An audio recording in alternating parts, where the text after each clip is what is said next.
everyone, and welcome to round 6 of the World Chess Championship between Jan Nepomniachtchi and Ding Liren. We have Ding Liren with the white pieces here. I am joined by my friend Sofia Flalo, who is a semi-professional player from France and a coach. And actually, probably among the top chess players who's going to stream with me in this adventure of the World Championship. And we are looking at a pretty solid position in the game. We have Ding Liren with the white pieces. Ding Liren is 1 point behind. He lost yesterday. And let's have a look at what happened so far. So let's move on to the analysis board. So we had d4 with the white pieces, d5, knight f3, knight f6. And we all wanted to see what surprise Ding will bring to us now, because there is a rumor that he is afraid of not having a lot of winning chances in this line, and he's been trying to avoid it by playing h3 in round number 2. He's been trying to avoid it by playing c4 in round number 4. But now he played the London system. And that's a huge surprise. I don't remember when was the last time the London system was employed in the World Chess Championship game. He must be quite desperate when it comes to opening advantage. And c5, e3 is on the board, knight c6, knight bd2. And sadly, Jan Nepomniachtchi is showing the way of how to play in the most aggressive fashion against the London. C takes d4, e takes d4, bishop f5. And this line is very popular, especially a few years ago, until people discovered the move of bishop b5, but I assume Jan had something prepared here. So the reason it was popular is because after c3, e6, which used to be the main line, and queen b3, they discovered in the top games that after bishop d6, queen takes b7, bishop takes f4, queen c6, and king f8. Black is a pawn down, but in fact, black is not worse, and they might have the initiative. And even the move. Can you go a bit further? Because it doesn't look like. Sure. I analyzed it a bit, and there is another move that I forgot that can even keep the pawn that probably equalizes. Let me quickly check. Castles. Castles is also equalizing, but surprisingly, bishop f4 is not worse than castling.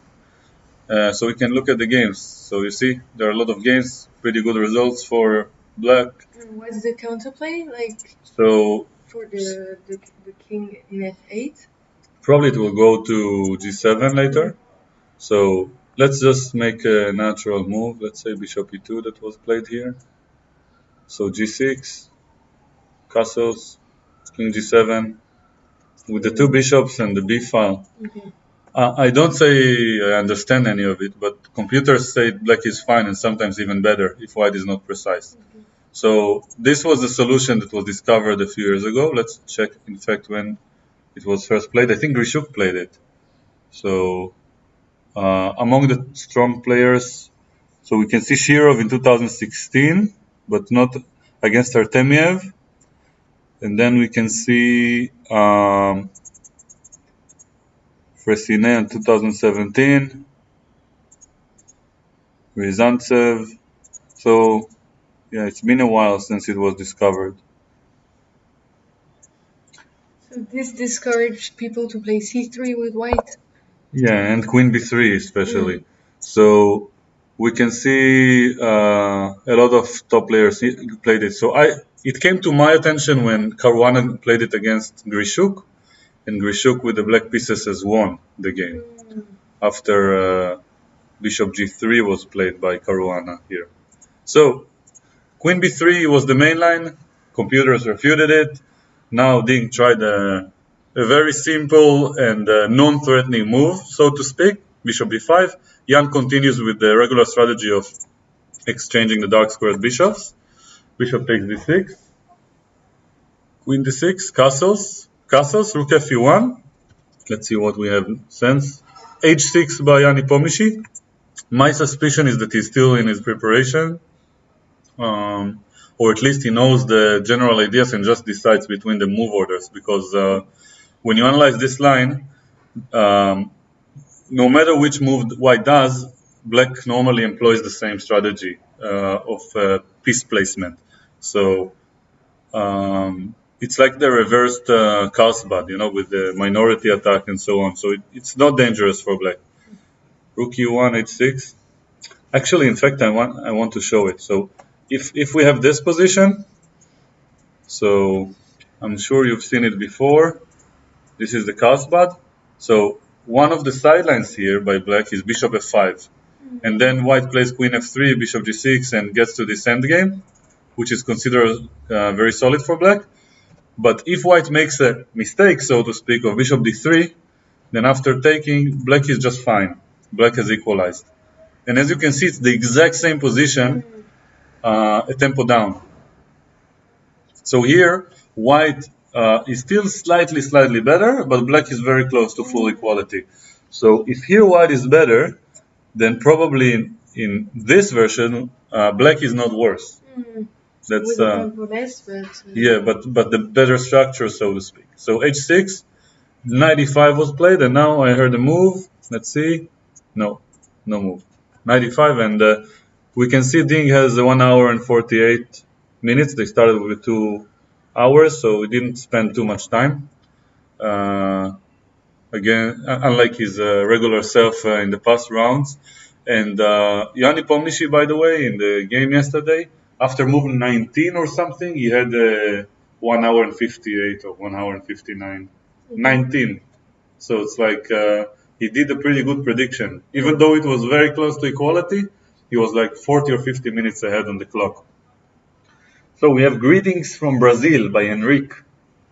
And another message, let's see. I started playing chess more seriously, watching your transmission of Carlsen-Karyakin match. Glad to see you again. Without engine analysis as most transmissions. Thank you, I'm glad you appreciate it. Yeah, thank you, Sophie, for joining me today also. I'm very happy that my friends are kind to join on every single round and have fun with me, looking at these simple and solid positions that when they make one move every 5 minutes, that doesn't change much. So knight e5, and yeah, it's really hard to talk about this position, but one thing we can say that knight takes e5 is a blunder because of the fork, and then it still doesn't lose a piece, but it does weaken the black king. And after, let's say, this exchange, white will be slightly better because the king is weaker. And this bishop doesn't really have targets for the time being. So knight e5 is probably not going to be played. And you know, in this match, every time I say something like this, they immediately play the move. So, but if you don't take, probably what white will do, first of all, they have the positional threat of creating this weakness. And secondly, knight f3 could come, maybe f4 in some day. So we'll see. It's not an easy position to play, even though it's very simple. For example, if black just doesn't play any move, you would do bishop takes c6? Yeah, but for example, if black plays this, then I don't have time probably. But like, let's say I play a6, then you would. If you play a6, I take, and now Knight b6? yeah, I can play knight b3 to c5, and yeah, and I can also maybe even stick b4 in there, just to secure this pawn structure. Because if knight b3 after rook b8, I'm not sure if I am in time. Maybe I am. b2, knight doesn't have a move. But a5, and if I go knight c5, then knight e4, and it's not so easy to claim an advantage here when black has the b file. So if I could do it without letting black any activity, so for example, if I play like this, maybe now I can plant my knight on c5 and I have a little bit more control. So a6, of course, is not going to be played, and in this position we can expect black to play something simple. So, for example, rook ab8 could be the move to prepare for bishop c6. Another option is to move this knight somewhere, but it's a little bit passive. He might actually consider taking them when the more I think about it. Knight d7 is another interesting move because now if you take, then you're not in time to take control of the square too easily. Maybe you can do this, but maybe I can do this and have the pin. Yeah. Before. Queen a4, rook b8, here. It's interesting. It's hard to find a move, but I'm sure that black is not suffering too much in this position. I mean, I have one weakness, but I also have activity, and this pawn is not going anywhere. So, and the bishop can come later to help. I don't know. But that's not what I would recommend for black to do. But what about like on knight d7, I can just take and then knight f3? You mean take here? Yeah. Yeah, you can. And the exchange, let's say I go here. The exchange of knights is probably favoring black. And I can also go bishop g4 probably. Yeah, okay. Yeah, it's very close to equality. Or like if we exchange all the pieces, the only player who plays for an advantage is black. Because it will be like the reverse cast, but then I have the minority attack. And that's a very well-known concept. Like just to show if white wastes time, and I play b4 at some point. So there are three options. Either you let me take here and this becomes a weakness, or you move this pawn and this becomes a weakness, or you take with a piece and this becomes a weakness. So either way, white is going to have some weak pawns in this structure. So black has an interesting choice, and we can expect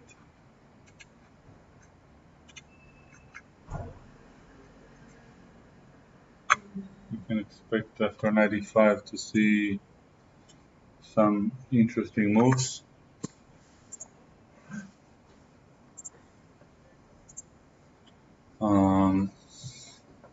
So as I mentioned, like we have, let's look at this board for a second. Like knight e7, then a6, b5. If knight e7, the knight here is just the time to do a6, b5, and then maybe take it back to c6. Yeah, it's possible. Just probably rook b8 will achieve the same thing in a way. Like going backwards. Then if you do a6, I can do knight takes c6. Interesting. Let's check. So let's go back to the analysis board. Chess here. So if I play rook b8, so I am eyeing this pawn. Yeah. So maybe you have to play some move. And then you said if a6, white can win a pawn by means of knight c6. That's very nice. Probably I have to go somewhere else with black. And black played your move, knight e7, just as I was explaining. He does it all the time. I think he can hear me, and he just wants to prove that I'm wrong. No, you said a6 is not going to be played. You didn't say knight e7. No, but when you said here knight e7, I mentioned like, no, it's going backwards, it's too slow, maybe rook b8 is better. So every time I have the same process, like I'm saying some move is bad on principle and I wouldn't play it, then he immediately plays it, and then I feel silly, and then I hear Caruana in the C-Squared podcast after the game saying that it was a mistake. And then I'm happy again, but it's not the stream anymore, so I can't pretend. A post-stream. Yes, maybe post-trauma. Justifying your comments. Yes. And then he played immediately a4, preventing your idea of a6, b5. So they listen. They are good listeners. But actually, with the addition of the last two moves by black and white, I kind of like white's position a little bit more now. Because white is a little bit more active. So for the time being, there is a typical idea. If you, let's say just for example, get this thing going, which is not good for black, but I just want to illustrate. There is a typical idea of planting the knight on c5 And not only that, but also getting b4 in and making this pawn into a weakness. And just defending this pawn, like for example, rook a3, rook e3, queen a1. Like no matter what you do, I defend it, and then I just plant the knight here. But he can do the same, knight c8, knight b6, Yeah, knight c4. So the difference is that if we do this, I can always take your knight. Yeah. It's not easy for you to get rid of mine, and I control the a file. So, yeah. Plus, I can take on b5. The knight, I can take with the g pawn and then put a knight d5. Yeah, but I don't think I will take. I will just try to double on the file. Plus, when you put the knight on b6, I have time to take. So black has to find a way to do it faster. But on principle, this is considered very good for white.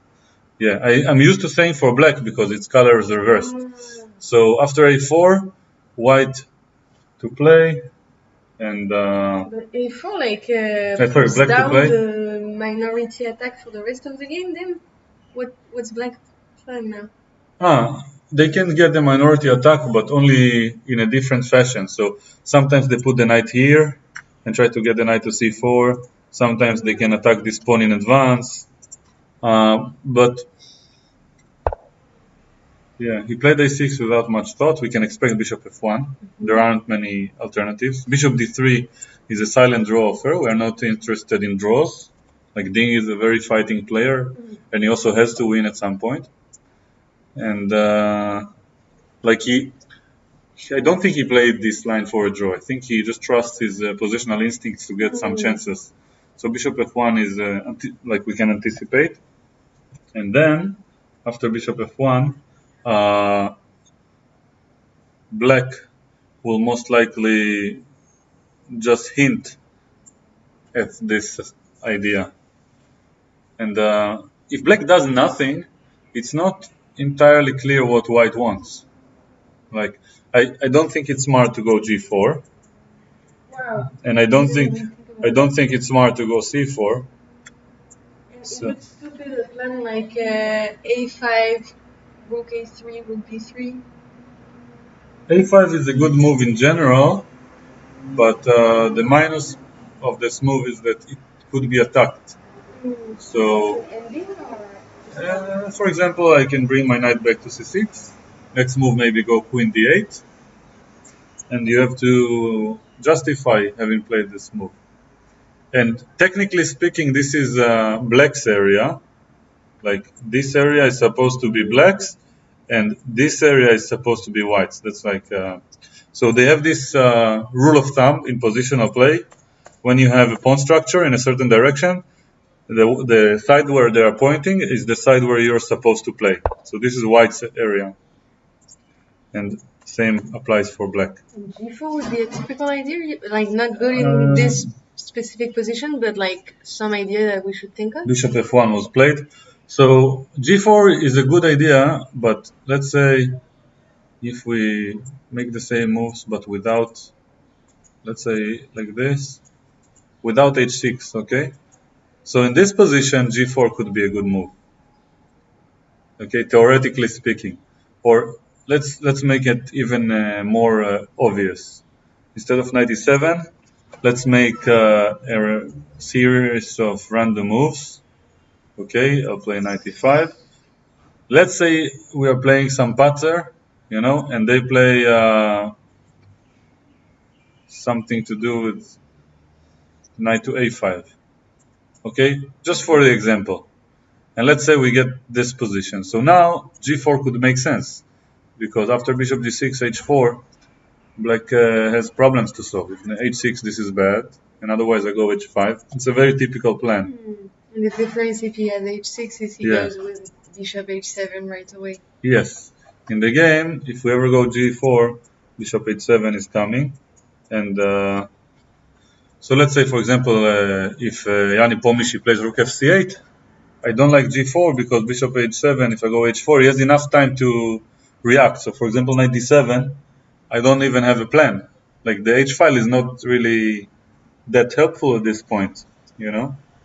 Like, let's say, for example, let's say I'm pretending I'm aggressive, and let's say he does this, Okay, take with what? Rook? I don't know. Maybe pawn. Yeah, okay. Pawn also fine. Queen b6 have some counterplay. And the moment you go, let's say g5 takes, I can put my bishop on g6, my knight on f5. Yeah, Terrible. terrible. I agree. I mean, under some circumstances, if I have enough tempi, then it can work. So an interesting move, for example, would be h4, because now maybe g4 is an idea. But if you go bishop h7, then I don't go g4, I go g3. And then I go, let's say, bishop h3 and king g2, and maybe slowly f4. Knight f7. Yeah, f4, rook e3, queen e2, rook e1, whatever. I don't know, but just bringing all the pieces, putting pressure, and maybe in the right time g4 if I don't have a choice. But positionally speaking, it shouldn't work, and any direct attack should fail. So we have knight d7 on the board here. So black anticipates everything and just wants to take on e5. And now it's time for white to make a decision, because with the knights exchanged, they don't have enough pieces to do much. Yeah, white has a little bit more space. You see, black has this space for their pieces, but white has all of this space basically for when, especially after the bishops are exchanged or something. So white has a little bit more space going on. It's funny the way you look at space. You don't just look at pawn structure. It's like whatever is behind the pawns, like all these squares, are for white to grab, basically, because black cannot play there. And black has like the squares here, you see, but they are not useful for the king side.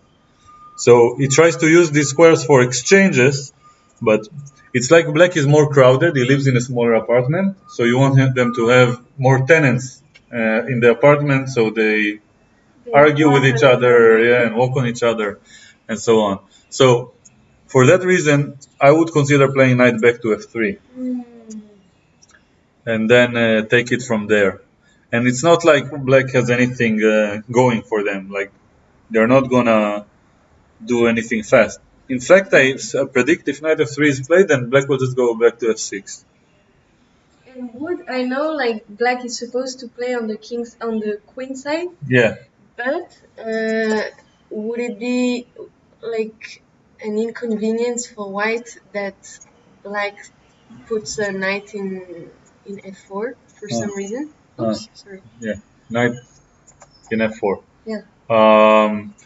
Not really, because g3 can be played at all times, basically. And it's part of the plan. When I have the light squares bishop, I want my pawns to be on dark squares.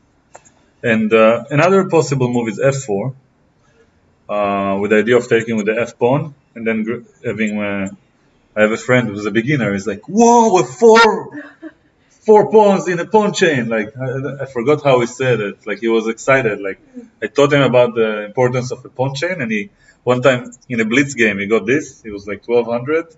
He's like, look, I have 4.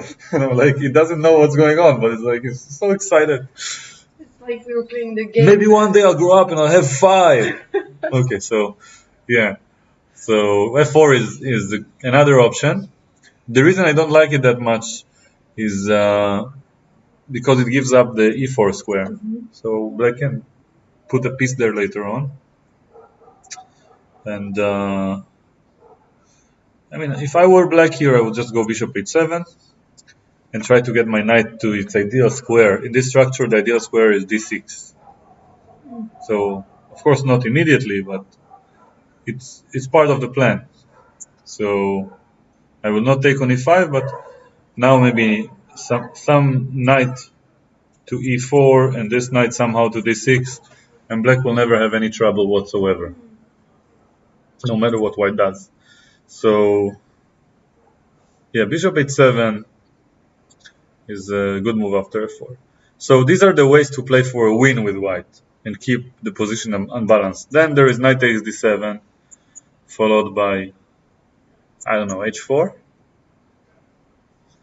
which is approximately equal. Let's say I do the same bishop h7, or even directly... No, I like bishop g7, because if you even dream of playing g4, then I have an extra tempo.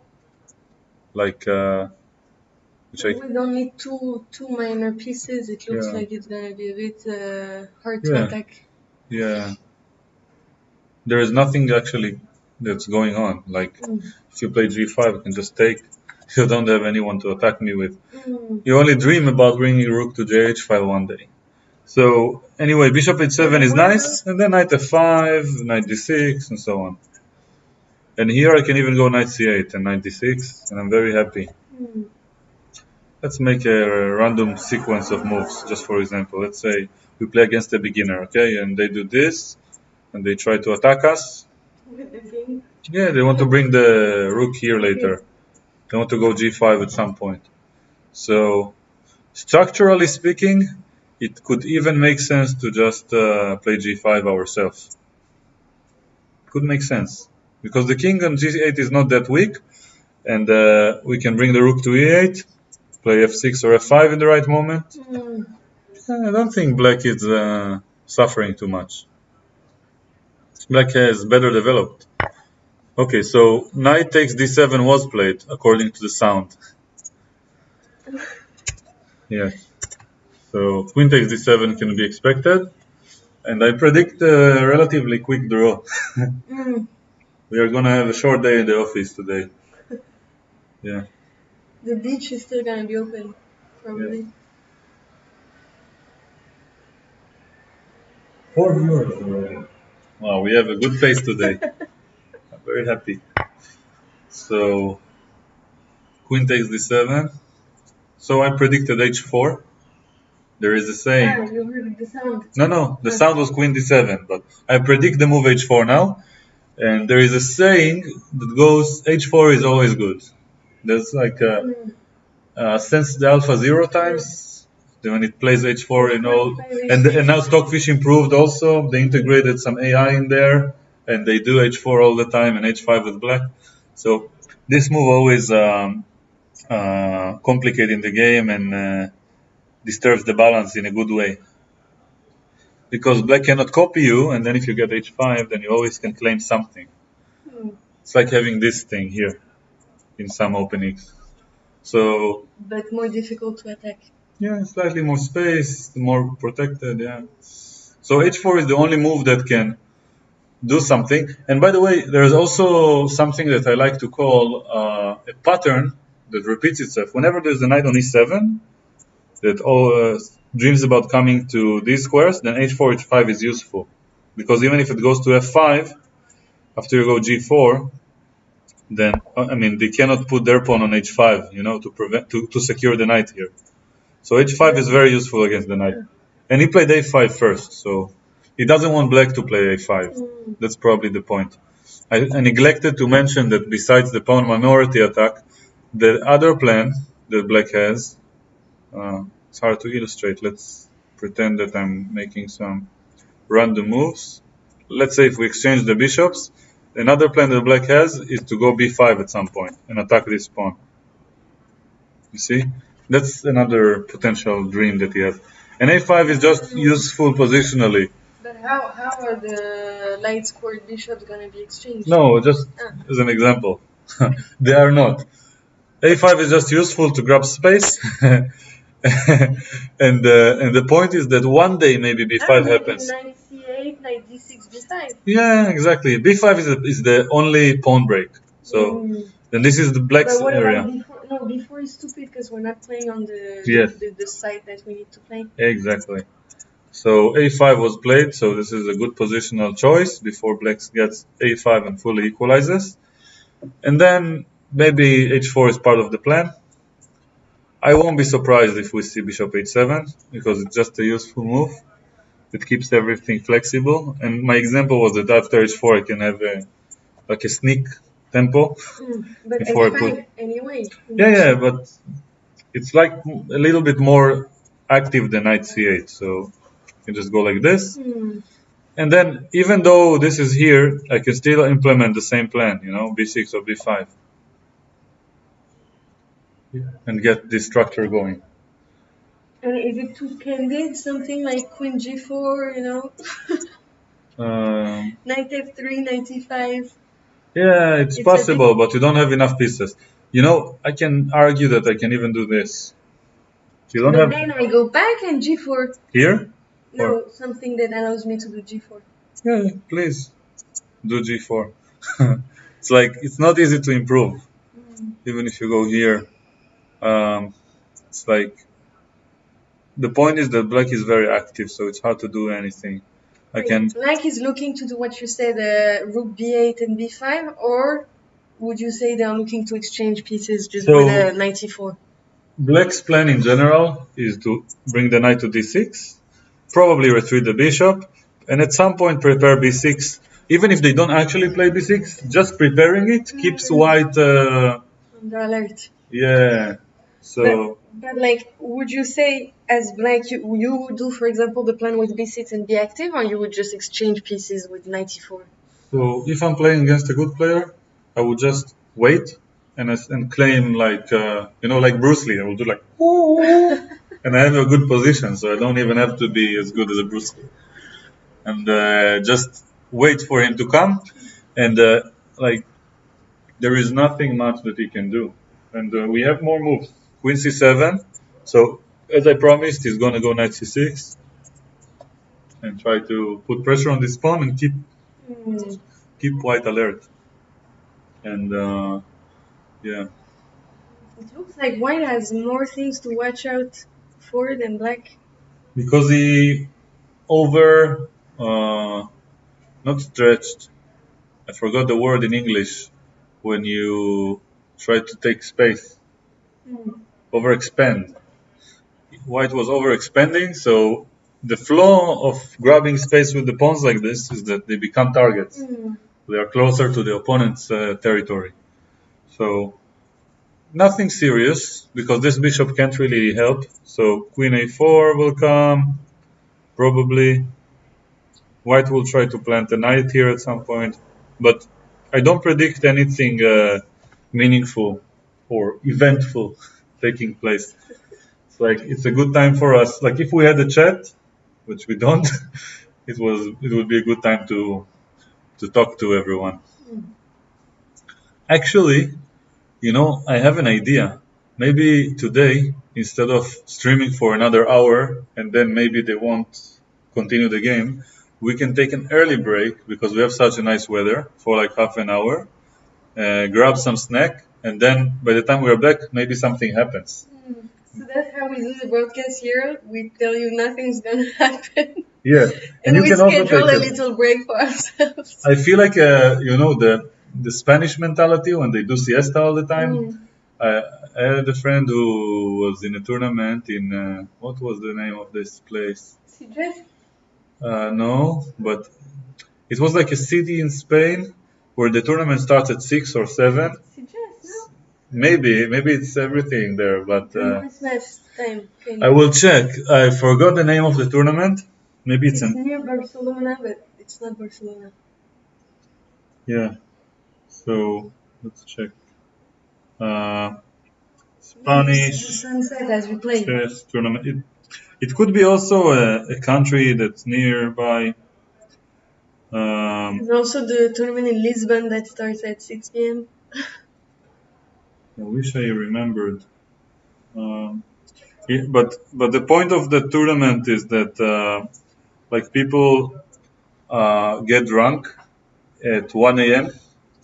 and stay up until like 4 5 a.m. like the locals and the players, and it's like a party. And then they sleep until afternoon and barely prepare and come to the game at 7 like wasted, And I wasn't there, but so that's a good tournament to go to, like if you want to beat a GM or something. Yeah, or vacation probably. It's better to have a vacation in mind because then you're successful no matter what, and maybe you beat someone. There's a famous saying that like it's good to get everyone used to low standards and then surprise with mediocre results. Low expectations.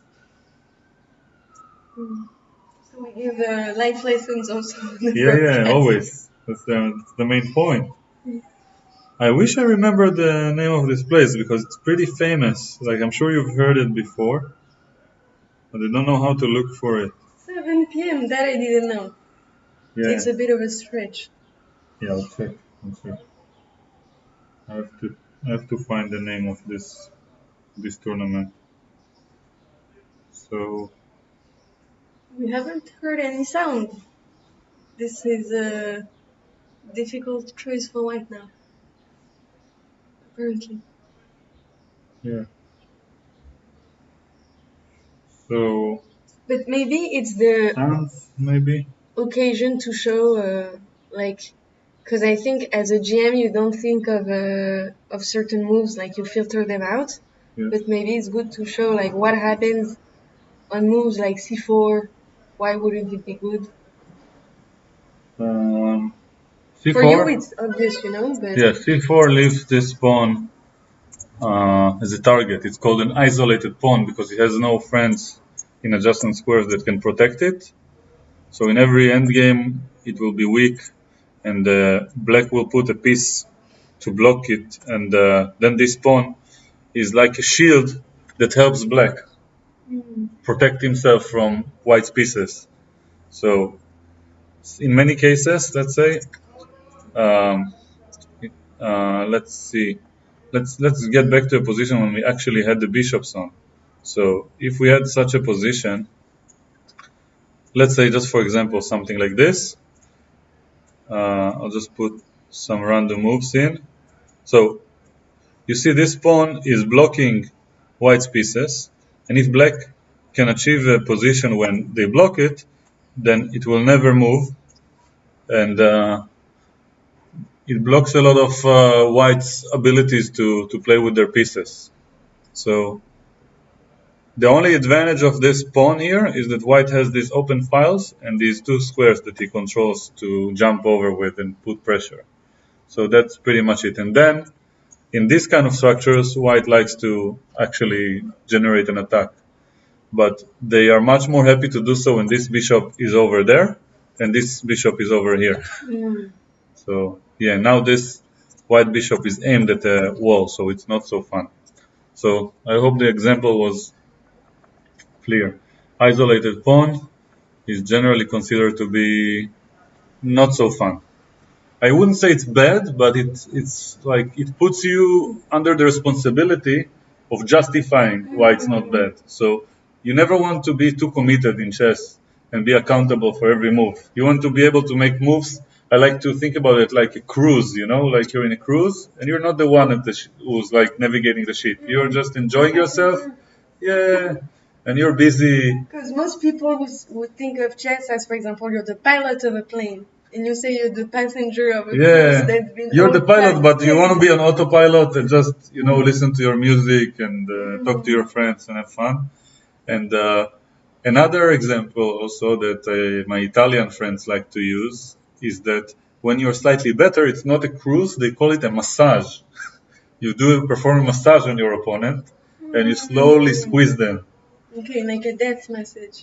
Maybe I don't know. Maybe they just become relaxed. And then they miss their flight. I don't know. Yeah. Okay, so I think I'm gonna throw a lot of suggestions on you so that you can refute them. Sure. So, what about? I think you're also gonna say it's too much of a committed move, but why wouldn't white do b4, b5 and try themselves to be active? I know it's not the idea here, but it's good that you showed. Okay, so let's assume, for that matter, that this pawn is actually protected, so we don't lose it. So let's say black plays knight c8 with the same plan we mentioned before, knight d6. b5 is opening the rook against this weakness, and there is not much that white can do. So c4, as I mentioned, creates this weakness. Knight b3, knight c5, and then yeah, that's the regular plan. So you will get your knight to c5, but I don't think you will get anything special out of it. So, for example, let's say my problem is my bishop, if I didn't mention. So I need to get it back to the game. I wish I could just put it here. Okay, let's do something other than knight c8. I don't like my move. Let's say I Like anticipate. even if I manage I to can win a do, tempo. even if I manage to do b4, b5, it would disadvantage white, you would say. Yeah. So for example, I do bishop h7 before knight f5. Let's say rook f3. So I get the same position, but with the tempo up with bishop h7. So now you will have a good knight on c5. b5 is not your plan. Knight c5 is good, but probably with the activity that I have, I might have time to prepare some counterplay with e5. So for example, rook a e8, and then later on I can try to get e5 in the game. e5 gonna help you because you're gonna get the isolated pawn. Yeah, but your pieces are not so much in the game. So here, first I can offer the exchange maybe. And I have one weakness, but I can protect it easily. And e5 can help me find counterplay. But actually, it's not such a bad move. Like, it's the probably white's main idea. And he played queen f3, so he's hinting at the same thing, you know? He doesn't have to do b4, by the way. He can just immediately put his knight on c5. That's probably the only plan that white has now. So it will be interesting to see what black does here. But speaking of the tournament, I was curious about in Spain. I think it's let me check. When is the next day where they rest? I think it's this one, El Goibar, but I'm not sure. I don't know. It looks Spanish by the Roman digits. Yeah, but in general, it's the culture there. You know, like people like siestas. So either they wake up early and they sleep in the afternoon, or they wake up very late. The brave among them, and there is sun. And in general, I noticed that in chess tournaments, people with warm weather or warm countries tend to be warm people. Like they're more touchy, more hugging, more excited, more extroverted. So good examples would be Spain and Greece, and of course Israel, and maybe Italy. I'm not sure about their weather, but they're very warm people. Even in France, there's a gradient. The more you go to the south, the warmer the people are. Yeah, so it makes a lot of sense, and vice versa. Like cold countries tend to have colder people, but I don't think it's because of the weather. It's just consequential. Like if everything is cold, then you stay indoors, you develop your intellect, and you're less social. Like So you were saying people in cold countries are more clever. people who are smart tend to dislike humans on average. Like Still, this theory could be challenged. yeah, I'm sure the theory can be challenged, but like statistically speaking, very intelligent people, and saying above 120 or 130 IQ, I don't know how to measure it, they tend to have more depression, statistically speaking, and be more misogynic towards other human beings also. Like maybe they don't have patience for people who are stupider than them. So or maybe they don't like other opinions. I don't know. But when you stay indoors and everything is cold, and you're reading books and entertain yourself, even if you're not the smartest person in the world, you don't develop the same social skills. And as a mean for survival, you have to adapt to being alone. So, or at least developing some skills to take care of yourself and be egotistical. So, like for example, in Russia, they say that the people are more afraid from strangers, generally speaking, and are more wary for themselves. I forgot the term in English, but it's like in Hebrew you say one to each other is a wolf or something like this. I forgot how you say it. So like lone wolves basically are more common there. I'm I'm learning You want to English. say if the human is a wolf to the human. Yes. So I'm checking how you actually say it in English. But that's not just Russians who say that. They say on the dictionary, dog eat dog, but I never heard it before. Yeah, that's the term in And the chess players are every man for himself. Yeah. are a particular breed of Yes. Yes. of lacking social skills. Oh, we have moved. Rook FC8. It was played with the idea of preventing your b4 idea, probably. So the point is that if the country is cold, the person is indoors. They are less likely to be social, less likely to enjoy touching and being touched like by people, casually, because it's just not as common. So it's just probably part of the culture. There is an unrelated story that made me laugh once. That in Sweden it's so cold that I heard that in some parts in the north, they in the winter, if you ask someone a question, like a part of the culture is to speak the least possible. So they want to say yes. So instead of saying yes, which makes you move your lips, which might be cold for your lips, they just do. And Are you sure that it's climate weather related? It could just be like. No, I heard that this thing is in order to not move your mouth and feel the cold. Like, Are you not like sucking up air when you do? I don't know. It's like that's something they do, and they tend to, like, from what I've. But have you heard specifically that it was to avoid like freezing their lips? I heard it's because of the cold. Oh, okay. I didn't check it. I wasn't in these temperatures, but if like. It looks like as an Israeli, you're fascinated by like cold Culture. weather. Yeah, and snow. Yeah, so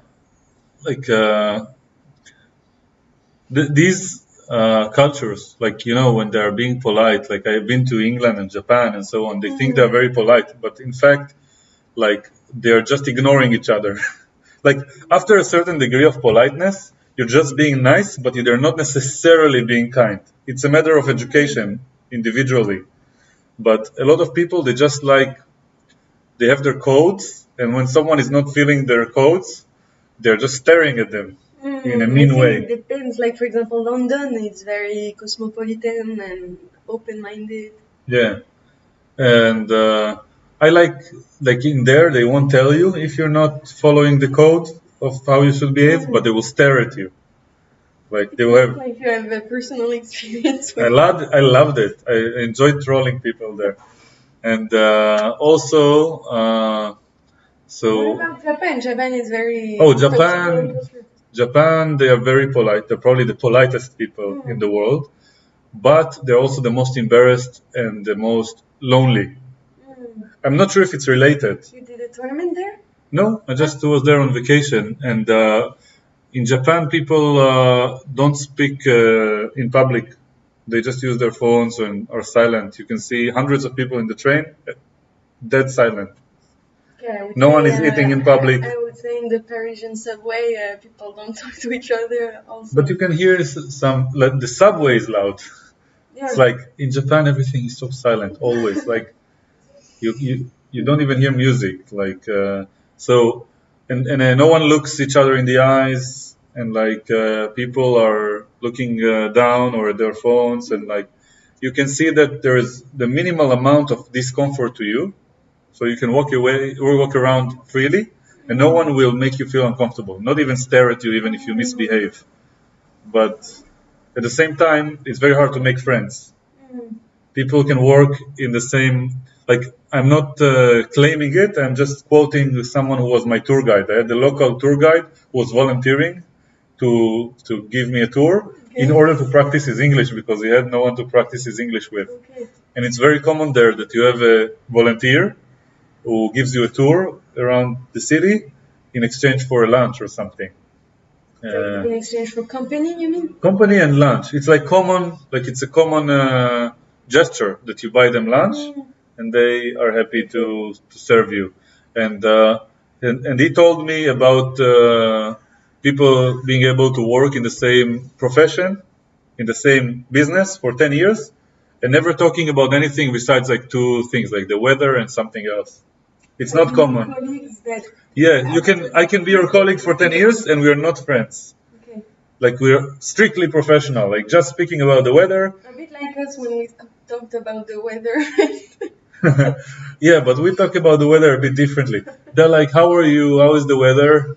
And maybe there is another topic I forgot, but they have a specific code. You can talk about these two things, and otherwise you need to be silent or just strictly professional. And of course, greetings, hello, goodbye, everything that's common there. Is anyone challenging our sociologic theories on the chat? We just have another nostalgic person, David TRX Gaming. Missed your videos, Tal. Hope you'll consider upload new content after the tournament will be over. So I do consider getting back to uploading content, but I need the stars to align a certain way for it to happen quickly, because I want a friend of mine to help me with the editing, and I also have to have the perfect, what do you call it, like studio. So I want to prepare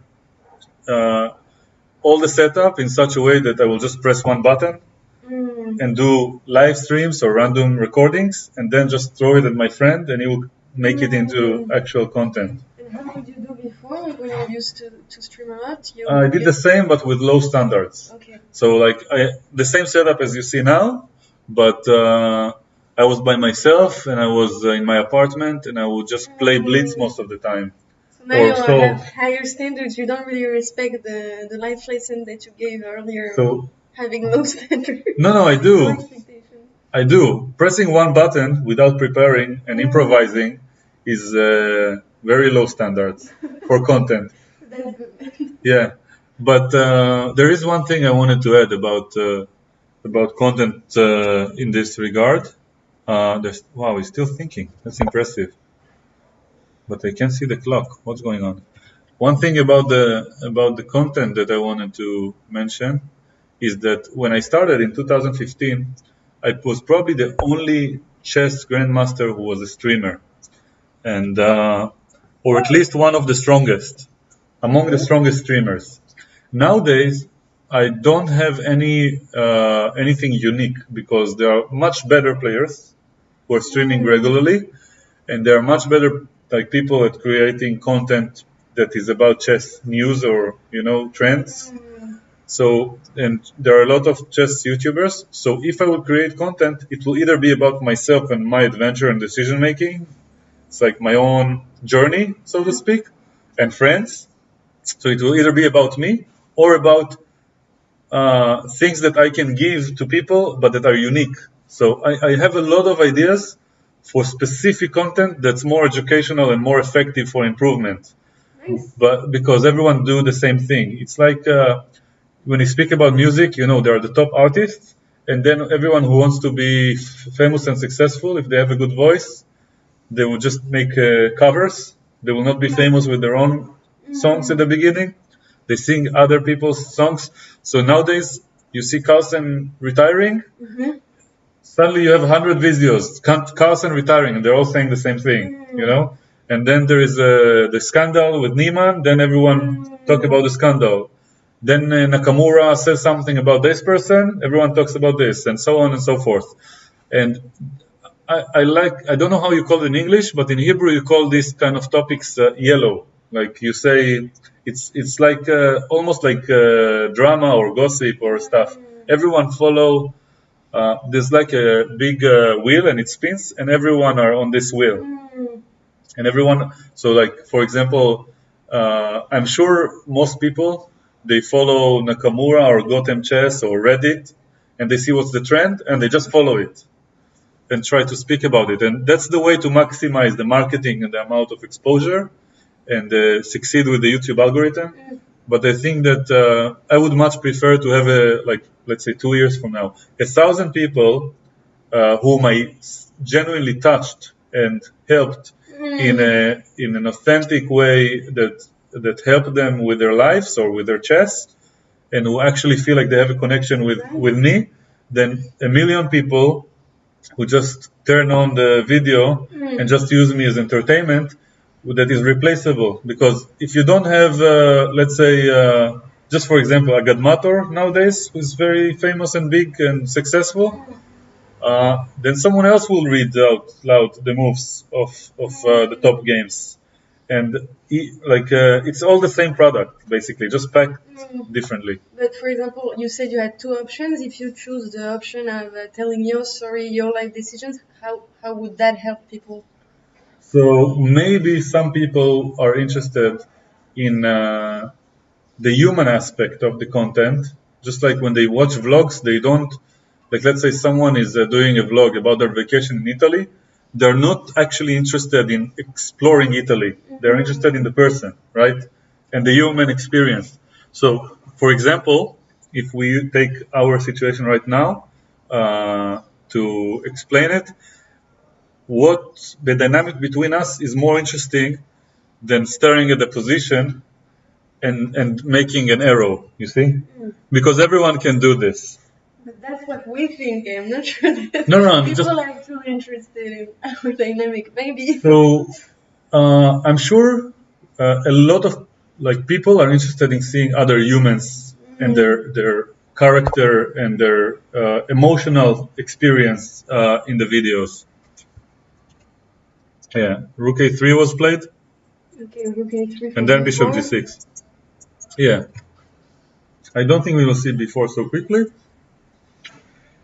But that's the general plan.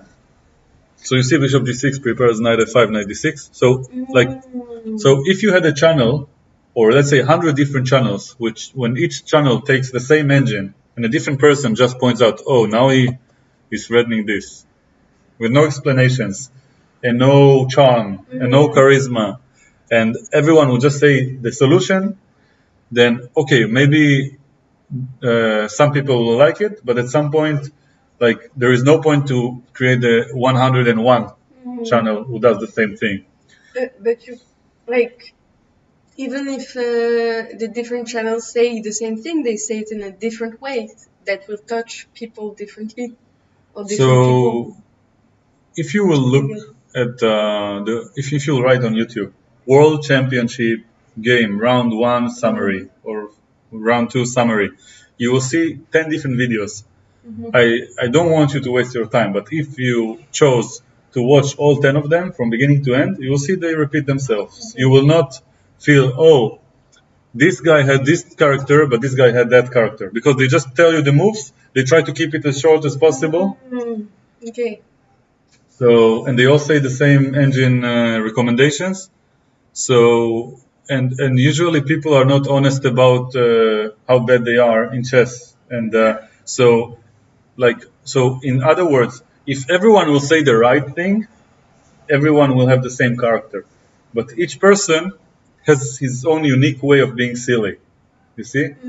So, and if I create the type of content that is about me, and let's say 100 or 200 people will like this content, then I will be able to continue making this content for many years to come because it's very easy. All I have to do is be silly and waste my time in my favorite way. So there are two approaches that I like besides singing other people's songs, which I don't like. So either do my content about me, and of course try to be a good role model for the viewers, or try to make the content about improvement and use the best, and use a very good method for improvement that nobody does. I think nobody actually does content the way I experienced chess lessons from chess trainers. Is it secret, or can you reveal the architecture of your content? Master lesson? Well, one method that I always use with my students. So, for example, if I call it in real life modeling, and in the YouTube streams, if someone is not sitting with me, I call it ghosting. So, if you are playing a blitz game, and let's say this is your game, and you have 3 or 5 minutes, and you're playing moves, and I'm here by your side, and I'm helping you, and the opponent knows about it and agrees to it, then this is a very useful method for everyone. because if you play a player who is above your level, everyone can be challenged, and the viewers can help because they can relate to you better than they can relate to me. And they can hear your questions, they can hear my answers. We'll have social dynamics, we will have fun, and if we lose, it's funny. If we beat someone, it's funny. We're trolling them. So it's like ghosting is a very good method because it creates a human interaction, and the player who watches us can relate to the player who's playing. So if my viewers will be 1,300, I don't want to speak as if I'm speaking to 1,300 players. I want to have a 1,300 sitting by my side and talk like a grandmaster, but talk philosophically and have the person translate it with his questions and understanding and moves. You see? So that's like one method. Another method is to speak about AI and engines and stuff in a way that helps people understand the dangers and the flaws, because everyone thinks that the computer evaluations is God, but we all know that it doesn't really help improve. It's like not a secret by now that all the top players, let's say from India, one of their secrets is that's not a secret, is that they don't use engines as much. Wow. And they just use their brain. So I don't remember if it was Nihal Sarin or someone else, but he's known for practicing an opening by playing 1,000 games in it. You know? Wow. He wants to play a new opening, maybe he gets a few key ideas, and he makes plays strong players online or a match against people, But like in training. His schedule so that they play this specific position. Yeah, he wants to play, let's say, I don't know exactly the details, but let's say he wants to play the Sveshnikov with black, some opening. So he studies the key ideas, and then he plays 1,000 games in the Sveshnikov, and then he gets a feel for the position, and he comes up with his own ideas and his own concepts, and he also studies from the opponent's plans, you see? So he experiences the actual game. Knight b3. So he's preparing knight c5 followed by b4, because if you play b4 immediately, you can't go knight b3 because the c3 pawn will be weak. So, yes, we have a deleted message. I wish we would have seen it on time. And yes, David says that they agree with my line of thinking. He's definitely interested about educational chess videos like my series with Hutch and Asaf Givon, like back in the day. They were very unique, without clickbaits, just for the joy of sharing and playing the game. And that's what I also liked. Like it didn't reach as many people as the main channels, but whoever liked it, they were touched and they remember it for many years. And it's a very effective way of learning and also having fun at the same time. And later on down the road, my viewers, I will allow them to also take part in these videos and lessons that will be shown as a content, potentially for a minimal fee, just for the sake of... coming in the video? Yeah, so for example, like historically speaking, like throughout the years, I always offered my students to either pay a certain amount for a regular lesson or less if they share the lesson with the mass, you see? So for example, you've seen the lesson that I did here in the Lasker Chess Club, where I am in my chess meetups on Monday in Tel Aviv. So when people come, so I have a private lesson at the beginning, but the person is paying less, like 40% less, and in exchange they get they have a public private lesson. So they have the same lesson, but other people are sitting there and watching and asking questions. And everyone, it's like a win-win for everyone. It's more community-oriented. The person who has the lesson doesn't experience it only to themselves. It's like having a lot of food and sharing it with everyone. It's more fun, and they pay less. Like the lesson is still shaped for the student, specifically to his needs, but... Yes, the focus is on the student, but I don't feel like I'm working. I feel like I'm just befriending everyone and just sharing my passion with the world, and like I call it in other words, like giving back, So chess has given me a lot, and the idea is just to find a way to give back. So yeah, and there are other types of content that I thought of that are a little bit more brave, so I won't talk about them now, but I have some ideas that are potentially controversial, but extremely interesting. And they include having some of my top level friends joining the videos. So I don't want to reveal it just yet. Okay. But later on, like if some of my top level friends will agree, we will do what I like to refer to as the top level training, but in a format that's viewable for others, like training games with specific methods and specific ideas that are controversial, but still legal, and that can actually help the viewers understand a lot more about the openings and about other stuff. So I can reveal that much. If I take a player above 2600 who's currently stronger than me and play against them, but have some help, let's say I use my opening analysis and show it to the viewers, so technically it's considered cheating. But if they agree in advance and then they join the stream, yeah, it's for like and then educational exactly purpose. Exactly. So there is like, it's like what I like to refer to as a victimless crime that's not a crime, because if they agree and then they join the stream, no one will be able to say anything about it. So like one of the ideas of this method would be to show the viewers like how to use Opening resources, analysis, computers, and when they are not effective, and and basically so that's one method. And actually my hope is not necessarily to become famous with this method and attract a lot of viewers, just to set a new standard and maybe potentially challenge the other top players who are streamers to do the same and become more educational. Just like Elon Musk claimed that a lot of his technological secrets are open source, and he doesn't mind a competitor to show up to Tesla, because then there will be more green energy, you see? So that's like the point, like to basically find the best way to educate people in a fun way, and then do it and force all the competitors to do it as well.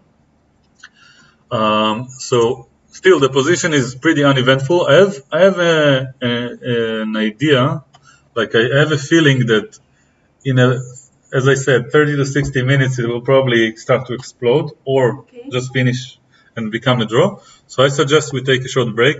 We'll give everyone a study by my friend Yochanan Afek, an Israeli international master who also I think he's an international master. I should check probably. Who also has like 4 other titles. Your friend, that you're sure. I mean, I am sure. We spend a lot of time together in the past. We are not the same age, so I would argue that he's a much more, let's say, like I respect him a lot. So it's hard to, in the Jewish tradition, I just borrow the terms. If you have a person whom you spend time with, you have 3 options. Either is your friend, meaning you're the same spiritual level or level in the hierarchy, or is your teacher, or is your pupil. And these terms are very flexible. So, and there is no shame in calling someone, my mentor or my teacher or so on and so forth. So, but it's a cultural thing. So if I say in English that he's my teacher, people will think that he's actually It's like in Japanese we have like they have everybody's Japanese, but they have pronouns that they use. So if they want to be affectionate, they say your name and they say like Tal-chan. Yes. And if you're like a bit of an elder, they call you senpai. And if you're like their real teacher, they call you sensei. Yes, in Russian they use plural, and they use your father's name. So, for example, if I'm not wrong, Gary Kasparov, if he was sitting next to me, I cannot say Gary. I have to say Gary Kimovich, which uses his father's name. And when I speak to him, I don't say like you in singular. I say you. They have a different word for you in plural. Like in French. Yes. So I'm sure many cultures use it. And of course, apologies if I use his father's name wrong. I don't speak Russian and I don't remember these things by heart. So yeah. So no, but still, Yohanan Afek is an international master, and he also holds like 4 other international titles. I don't remember which ones, like a composer, a solver, an arbiter, and or an organizer, and maybe something more. I don't remember. But so probably a chess coach. Yeah. So the move knight to c6 was played, probably to prevent the idea of knight a5. And while Ding is thinking, before he will play this move, I suggest that we go on a short break. So the reason I talked about Yohanan so much is because he is one of the best composers in the world nowadays, and he created a lot of studies. And I'm going to pose everyone with this study. It's why to play and win. You can see it on the left side. On the right side, we still have the game. And I gave this study in the last 2 streams. And if someone will suggest a solution, we will actually take time to solve it ourselves as well and to find the right solution. And yeah. So some of the viewers already saw this one? Yeah, but no one suggested the solution in the chat or in the comments. So I keep this study here. And once people solve it, I'll have a new study for the next streams and so on. So we will take our 30 minutes break, so to speak, more or less. And we will be back once the game becomes a little bit more challenging to analyze. So see you very soon.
Hello, everyone. We are back, and it's been a really long time since the position was so interesting.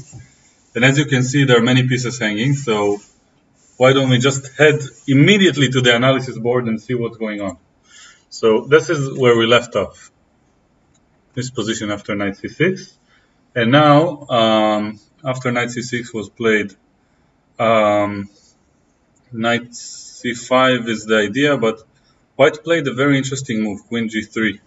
Let me just check, make sure I'm not mixing the move order. So knight c6, yeah, queen g3, offering the exchange of queens. And actually, let's put the assisted analysis so we can see the colors of the moves. So queen g3, you see, is a good move, and it offers the exchange of queens. And if black agrees, probably white takes with the h-pawn and then plants his knight on c5. And he actually does have a small advantage. He managed to achieve the plan that you mentioned earlier. So Nepomniachtchi doesn't play it. He played queen e7. h4 was played. h4, according to the assisted analysis here, is a good move. Also, Knight c5 is also good. knight c5 is now possible that the queen is not in c7 threatening a5. Yes, knight a5 is no longer available. Although, maybe he didn't like e5, followed by e4. So he played h4. There must be some deep tactical point behind it that are for me to explain right now. Also, it asks just the question like, black needs to find a move. Yeah. Probably if black plays h5, there must be some difference here that is in white's favor. I'm not sure what, but it could have something to do with the bishop here on g6. It's really hard to guess. Before, maybe? I don't know. And if we get some position like this, maybe the inclusion of h4, h5. But maybe on h5 he would still not do knight c5 directly. Yeah, it's hard to think about the move, but there's a reason why Nepomniachtchi didn't play h5. He played rook e8. White played knight c5, and he tried for active counterplay with e5. And yeah, just now after e5, after the move e5, rook b3 was played, which is very strong. It attacks the pawn here on b7, and there's not much black can do to defend, because if rook b8, I'm sure there is some tactical point.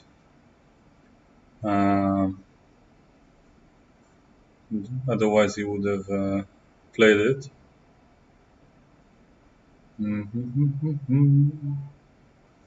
What could it be? Maybe rook b6? Yes, and now a6 is attacked. And black is in some sort of a trouble. And b4 is coming also. What about knight takes a5? That's what was played in the game. But now it leaves this pawn hanging. Now queen f6. Rook back to a3, which is strong. Knight c4 only move. Knight c6 is also possible, but I guess rook takes d5 is just winning a pawn. So knight c4 forces white to take on c4, as far as I understand. D takes c4. And now we have a very interesting position in front of us. I mean, they had in the game. So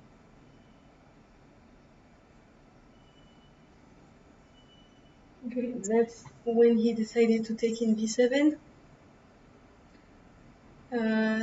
Did he have other options? So taking on b7 was one option. In the game he played h5 first. He included h5. And it allows rook takes c5. And it also allowed this move that was played in the game, bishop c2. And maybe bishop d3. But what's the point? Why not knight b7? Probably he had his own reasoning. And let's see, queen b6. Let's say knight back to d6. Because then you don't have you don't threaten the. No. What about now? queen takes b2, and now if you take the rook in e8, you don't threaten queen g7 immediately. But I will go h5 next. Yeah, but it's not already like this, no? Well, it's really hard for me to judge. Let's try. Maybe knight e8, queen a3, h5. It looks dangerous. Yeah, it looks nice. Queen f8 is the only move, and probably I can win somehow. Knight c7, rook c8, then rook somewhere, no? Knight d5, and with a double attack. So, in this position, after knight d6, rook e5 is practically forced. This is not in the game, but it's an option that they had. The queen takes b2, and without the inclusion of h5 and bishop c2, we can try to make a comparison between the two.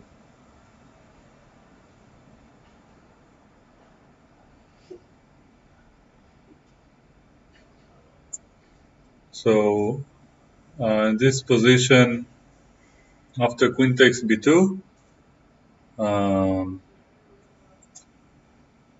it's really hard to analyze and try to find the differences. Very hard for me. Let's say rook a5. I don't know. This is a very... It was just a practical decision, like better Knight now takes than... b4. Without the bishop on c2, I have knight c4. Why wouldn't you have it? Interesting. You also have it with bishop in c2, knight c4. Yeah. You're probably right. Let's check. King h2, bishop d3 makes sense. What's the point? Queen e3.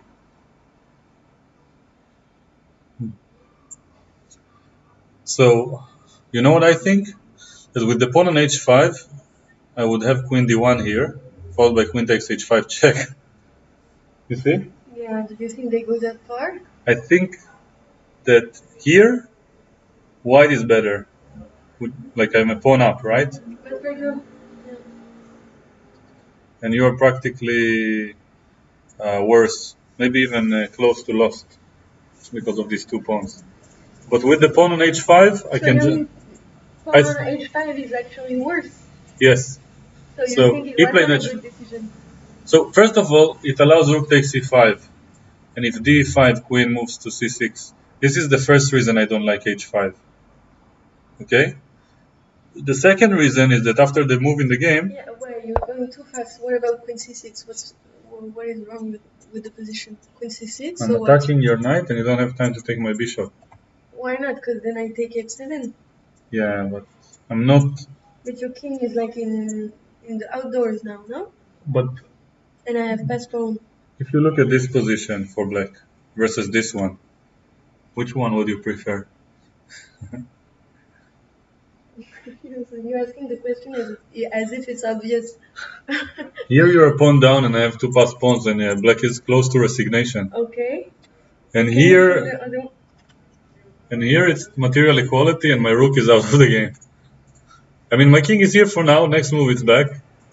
Rook. Wait. It's not so obvious. Okay. What about... Yeah, okay. What about queen f3 and then queen takes b7? Queen f3, king g8, queen takes b7, rook d8, let's say, or rook f8. Okay. I mean, black has good drawing chances, Okay, that's for sure. I'm not saying that I understand what's going on by any means, but the move h5 is probably a mistake. And now bishop c2 was played, and rook e5 is an interesting alternative, after which knight b7 was played. And when you play knight b7 directly without h5, you don't allow rook takes e5? When you play knight takes b7, it's the line we saw with queen b6, no, but which ends in this position with queen e3. Which on knight b7, you mentioned that rook takes e5. We didn't look at that in this variation. rook e5 is not very logical in this move order, because I take with the queen, and it probably just transposes. It just gives me extra alternatives, like, right, I'm not sure which, but probably I can just do the same thing, knight d6 and knight c4. So I'll give you... What makes rook takes e5 strong on h5? I don't have time to take with the queen. Ah, okay. This wasn't obvious. Okay. Okay. So rook e5 is one option, and bishop c2 also, like, is preferable for black versus the line we already saw, because here after knight d6, which was in the game, here, I mean, maybe knight d6 wasn't played yet. Let me see. Yeah, they have it. So in this position, queen b2, if white plays knight c4, then queen c1. Look, queen b1 is also good for some reason. But queen c1, king h2, bishop d3, and now if you go queen e3, I have queen d1. Yeah. And this is coming with check, and that's a whole different game. You see? Yeah, because the knight is hanging. Huge difference. But it's a relief kind of to know that even Grandmaster can miss this stuff. Yeah. Grandmaster is one thing and the 2800s are another. It's like Super Grandmaster is 2700. I don't know how to call them. They don't have a word for it. Elite Super Grandmasters. So these guys, so when Dink played h5, he allowed this thing. So I'm sure that he didn't see it in advance. Otherwise, he wouldn't have played h5. So now he realized that he made mistake. Like he was probably counting on this line and he suddenly realized queen d1 exists. So he played a compromise, rook a5. What happens on, okay, queen takes c3 and queen now... Queen c3 is a blunder because of queen d5, yeah. Probably. No? Ah, but rook f8? Yeah, knight e8 is the move. Okay, this is less. Okay, so maybe actually rook a5 is just a good move, not a compromise. Rook a5 is a good move in here, but it's compromise because knight c4, if working, would be very, very bad for black. So this is like having the initiative, and this is like having a winning position with the pawn on h4. But was it a forced line? Like if he didn't do h5 and he had done knight b7 straight away, was it all forced? I don't know what black's options, but I would argue that queen b6 is the most logical move, and that after queen b6, I can play more or less like this is forced. Rook e8, you see, rook e5 is forced. Queen e5 is practically forced. Queen b2 is forced. Knight c4 is forced.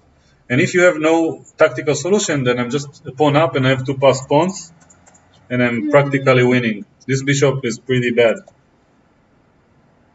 What about queen c1 and rook c8? So, for example, knight d6, let's say. Knight d6. I have to find the green move. Queen somewhere. I can actually try h5 now, but queen e3, all the same. Just getting rid of your attack. Nice geometry. Okay. Yes, and now knight can move to e5 next.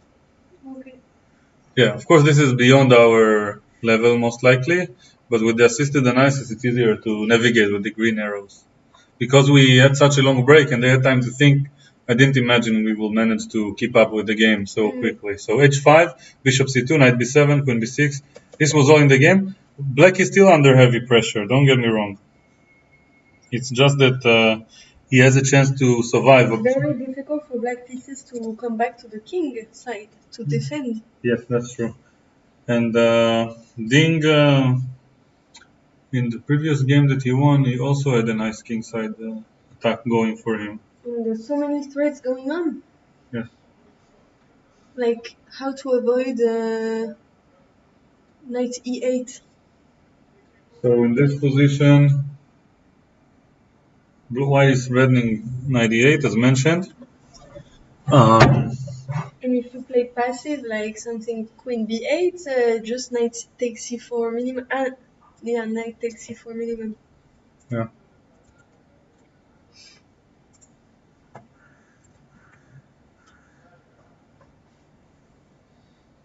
Okay, we need to find a move for black. Yes.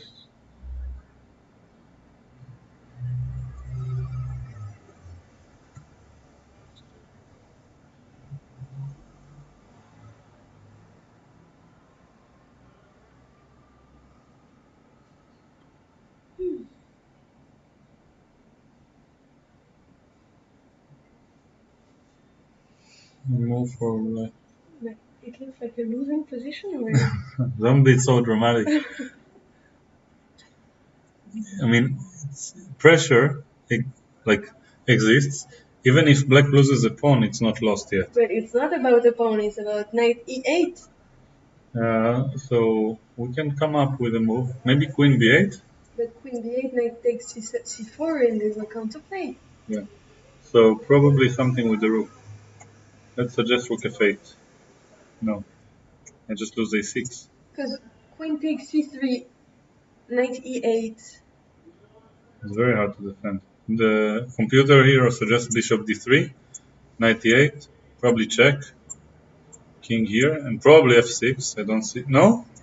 So queen at g5. g5 and the ending with a pawn or less.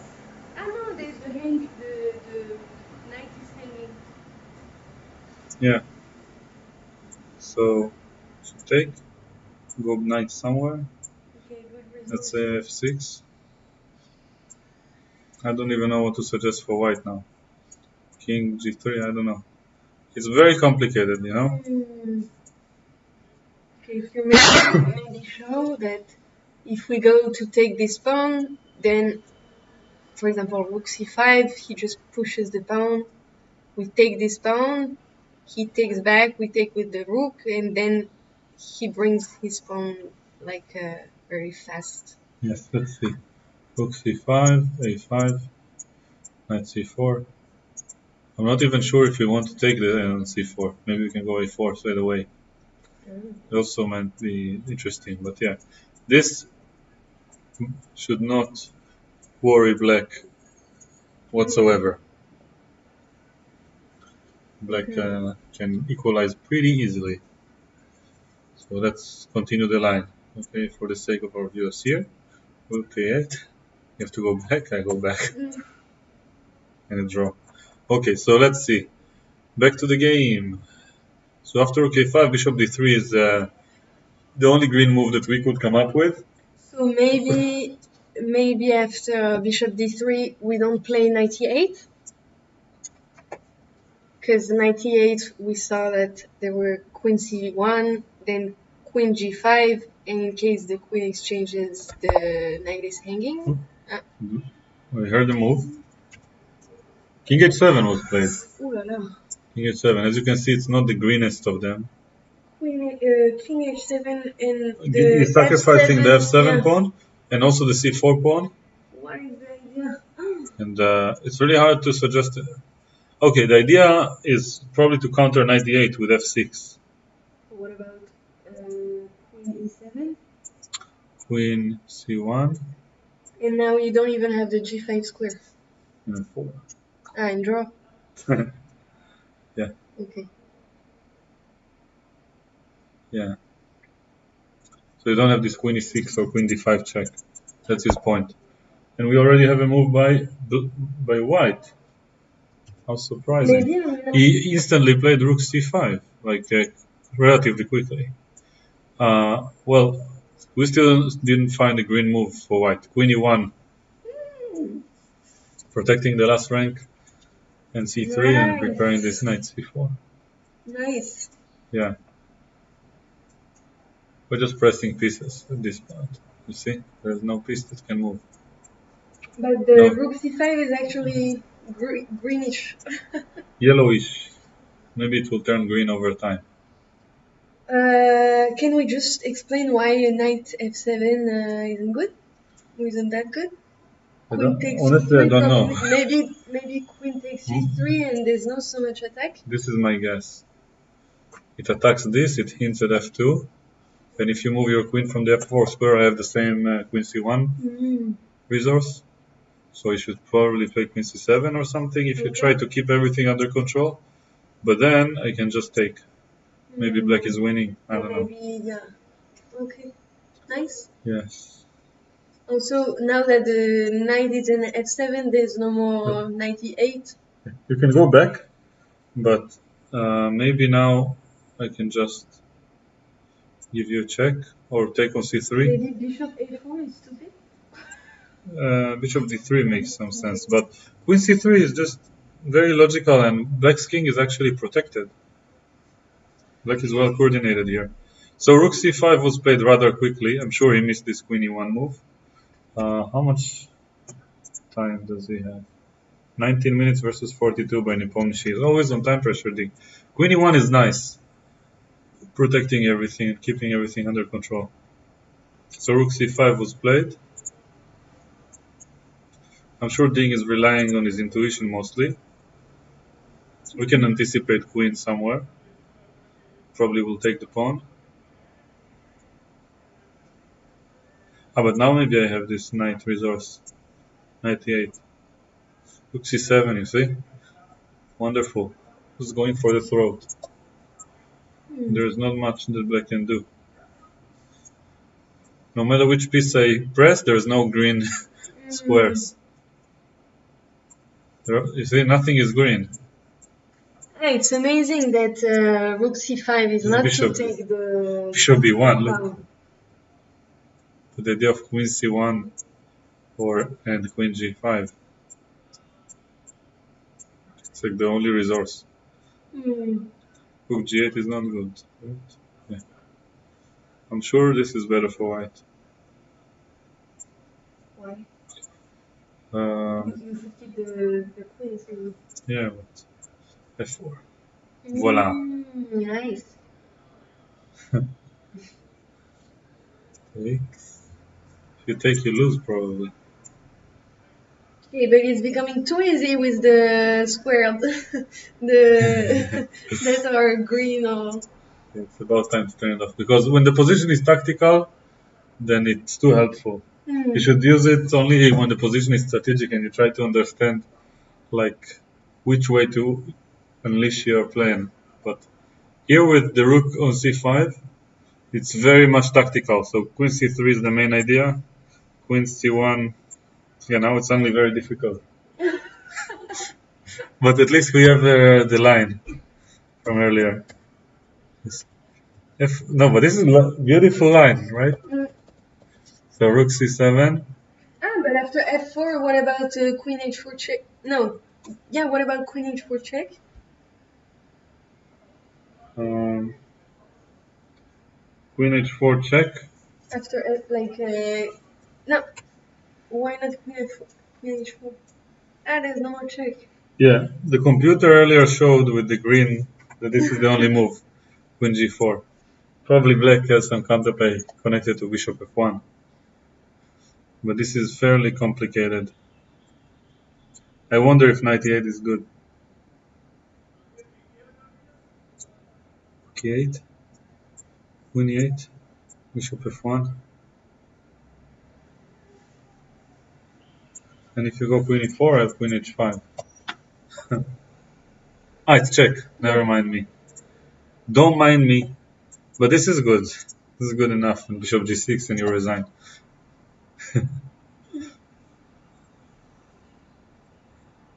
Okay. So, yeah, knight e8 fails. So complicated. Chess is so complicated. Wait, so knight g4 actually holds pretty well after f4, you were saying. Queen g4, yeah, it's great. Wonderful move. But queen c3 is very hard to calculate from afar. I'm sure that Yanni Nepomniachtchi is afraid to play this move, especially against Ding, who's known to be... But if he doesn't do that, he doesn't have much. So maybe not doing that is even more scary. Not doing queen c3 is even more scary. Probably you're right. I guess a human alternative would be queen c1 followed by queen g5 and trying to get the a pawn rolling. But the problem is that exactly I can just ignore you altogether. And I'm right in time. Look at this. Yeah. A5, knight c4, and knight a3. Just enjoying myself. Yeah. So here. Yeah. We cannot see them on camera, like. We can see on the other screen. We're not allowed to show the camera probably for copyright issues. But we can. Do you think the emotions will show? In peak moment, they do. They're not very good at hiding them in this match. So, Kedem wrote in the chat, Sophie is awesome. Yes.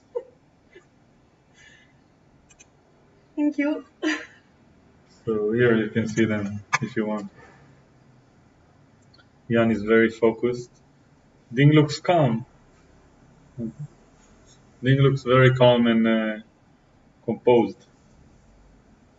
I don't like the fact that they put the points next to their names. I mean, it makes sense to show the viewers, but it's not so. Oh. Not so kind. He looks like he's looking at some variations and see that they don't work. You mean Jan Nepomniachtchi? Yeah. Yeah. Okay. It's funny looking at chess players, you know, as they are thinking. Their eyes are moving. Then he does this thing with his. Very expressive. Yeah. But don't you think his faces says like, okay, crazy, all the variations are failing for me? Yeah. Jan Nepomniachtchi, as well as Hikaru Nakamura and Magnus Carlsen, are all very expressive. Photographers love them. So if we get back to the position, it's funny to see him with a regular haircut, you know. Remember that he used to have this pon-pon, the previous championship, and then mid-tournament he cut it. He changed World Championship against Magnus. Okay. In the middle of the event, he suddenly came up with without it.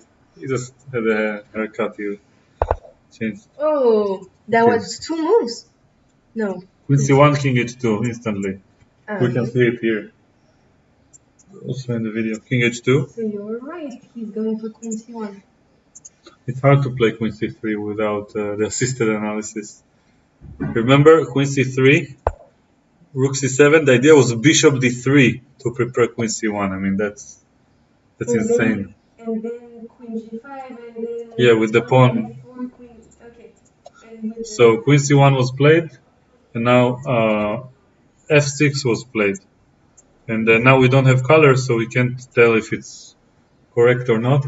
But one thing we can mention is that queen g5 is not available anymore.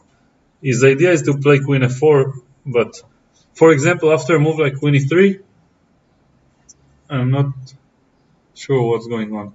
Maybe the exchange doesn't feel right. Maybe queen d1, you know, is the point. But also, queen g3. Yes, exactly, queen g3 with the idea of rook c7 or f4 followed by rook c7, not to allow queen g5. So the position is very rich. It offers a lot of resources. These guys are very good at getting unbalanced positions, you know, when they need to win, when they want to win. Okay, the moves are going very fast. Yeah, Ding is quite confident and focused. So queen g3 is played. So for the time being, white just wants to grab the pawn, but also hints at f4 and knight rook c7. Because if you do rook c7 right away, he can come with the queen back. This bishop is very strong in the defense, but it's not enough by itself. So can you show? Yes, of course. So if you do that right away, he can come back. Yes. And if you do f4 first, you cut the retreat of the queen. Very much so. And so in this position after queen g3, black is thinking, Um, let's just make a random line. Okay, a5, f4, a4, rook c7, rook g8. Okay, just for example. 98. Yes, exactly. That's what I wanted to show. Now there is too much pressure, and black is in trouble. So they don't have time to waste. So instead of a5, what can black do? So hard.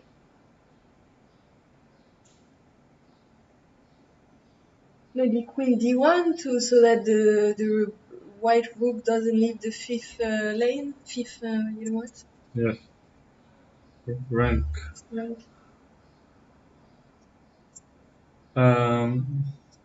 Okay, F3? You were gonna say?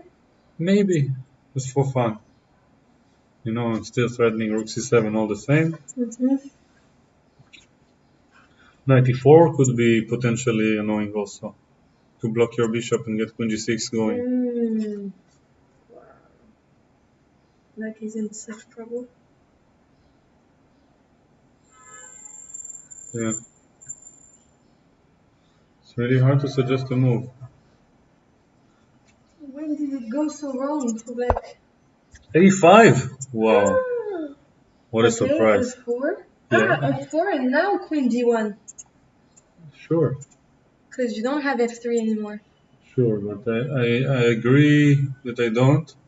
But Maybe knight F5, the no, same but then you idea. can take. Ah,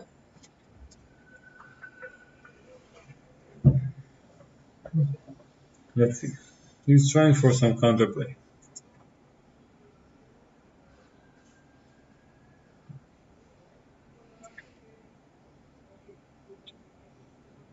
Probably I take on c4 with the idea of 93.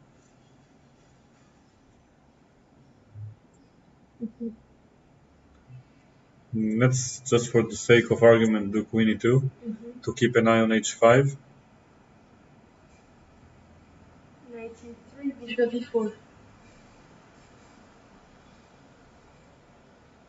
And then 93, bishop e4. but F5 now. No? Ah, no, F5, I take. Um, I don't like 93, but maybe something else. And the pawn is F5 is in hiding? It is, but with the knight, yeah, so everything is protected. Yeah, this is already too much. Too much. I wonder if black has a chance. Maybe black. F5? I know, queen g6. I don't know. So f4 makes the most sense.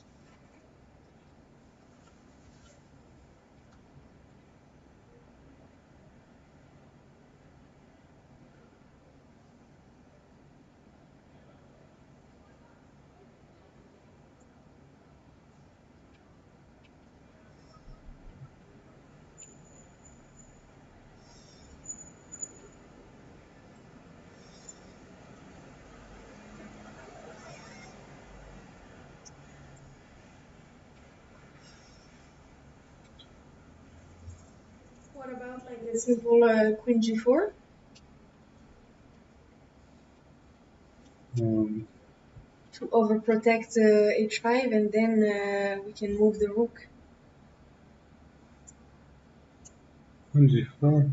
Ah, but it's not even attacked. Sorry, the pawn is not even attacked. Yeah, but you may prevent queen d1. It makes sense.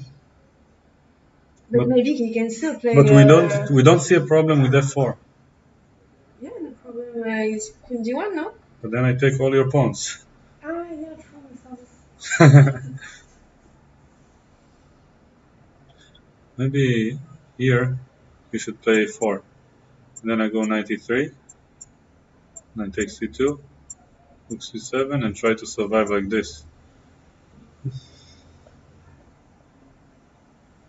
Yeah, it does look good for black. I wouldn't call it good. I mean, rook a7. Queen g6 is coming. But is it a problem, Queen g6? I think so. But what if I leave Queen g6, for example, I do Queen b3? Let's play.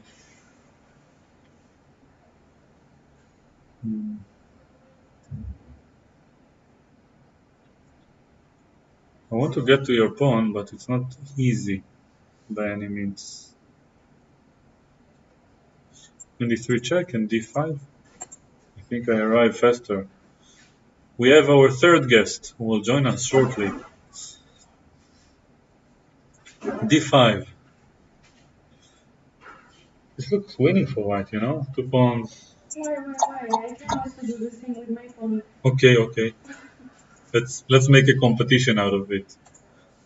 d8 is coming faster, right? Wait, I have Queen b8. Okay. But then you don't have the pawn anymore. Queen takes a4. Okay. Not much is left. Wait a minute. Yeah, okay. Yeah. I mean, Rook d8 makes a lot of sense. And then I thought maybe just Queen d2.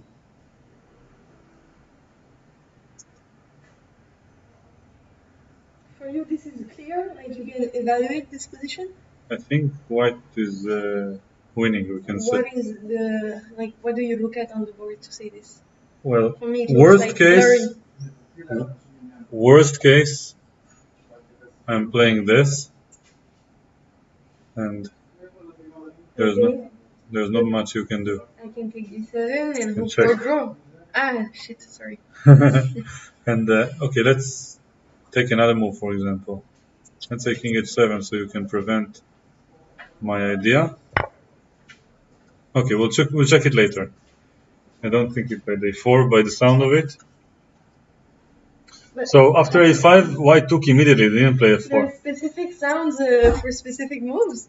Or you just capture sounds. Ah. You want to hear it? Yeah, this was a capture sound, right? Yeah. Okay, and this is a move. Do you hear the difference? I think I should hear it again. Move. Yeah, okay. Yeah. For those who are very active online, it's very easily distinguishable. Okay, so in the game we have knight c4. And then he didn't do all the f4 thing. So instead of, f4. So back to my endgame here. When I played the move Queen d2. So I think also after Queen takes a2, I win in the rook endgame. Because of the c pawn? Because I can put my rook behind the pawn. Ah. And you cannot block my king's access. Yeah, there's an easy route for the king. T. So knight c4 was played. I liked your aggressive approach with f4. Maybe I came up with it, but we both wanted to play it. I don't remember who said. Thanks for the credit. Yeah, no, but you suggested f3. Yeah, it's similar. So f4 was lovely with rook c7 and knight e8 coming. Maybe he had his reasons not to play it, which we can never know. Maybe, yeah, this queen d1, and now knight c4 feels smart because I have this knight e3 coming. I really like f4. Maybe he didn't want to allow simply rook a7. But then like f4 is weakening. The 8th rank is now weak. Yeah, but the 7th is protected, and this tempo is not so useful for. Okay, rook c8. What's the threat? Queen h3, queen e6. Yeah, but this is hanging. I'm coming very quickly with this stuff. I mean, the bishop is protecting this, the rook is protecting this, the queen is active. It's not easy. Yeah, rook c8 is just very so speculative. In the game, knight takes c4 was played, probably a4, yeah, and now knight e3. So let's see. What's the idea on a3? Rook c7, of course. Okay, rook g8. Yes. Rook g8. And rook a7. No. So a3, rook c7, rook g8, rook a7. Let's say you move. Yeah. And most likely now knight jumps with some threats, like knight d5 or g4, you see? Maybe idea. even knight f5. And if you take no, sorry, I'm hallucinating. But knight d5 threatens knight f6, and if king h8, knight d7 is very strong.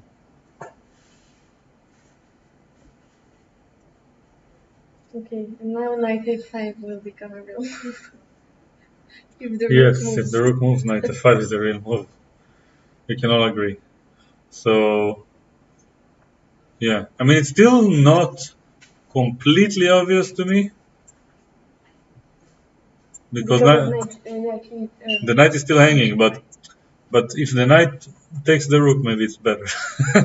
Okay, so rook b8, knight c8 maybe. No, knight c6. Smart. The rook can't escape the knight. Maybe rook e8.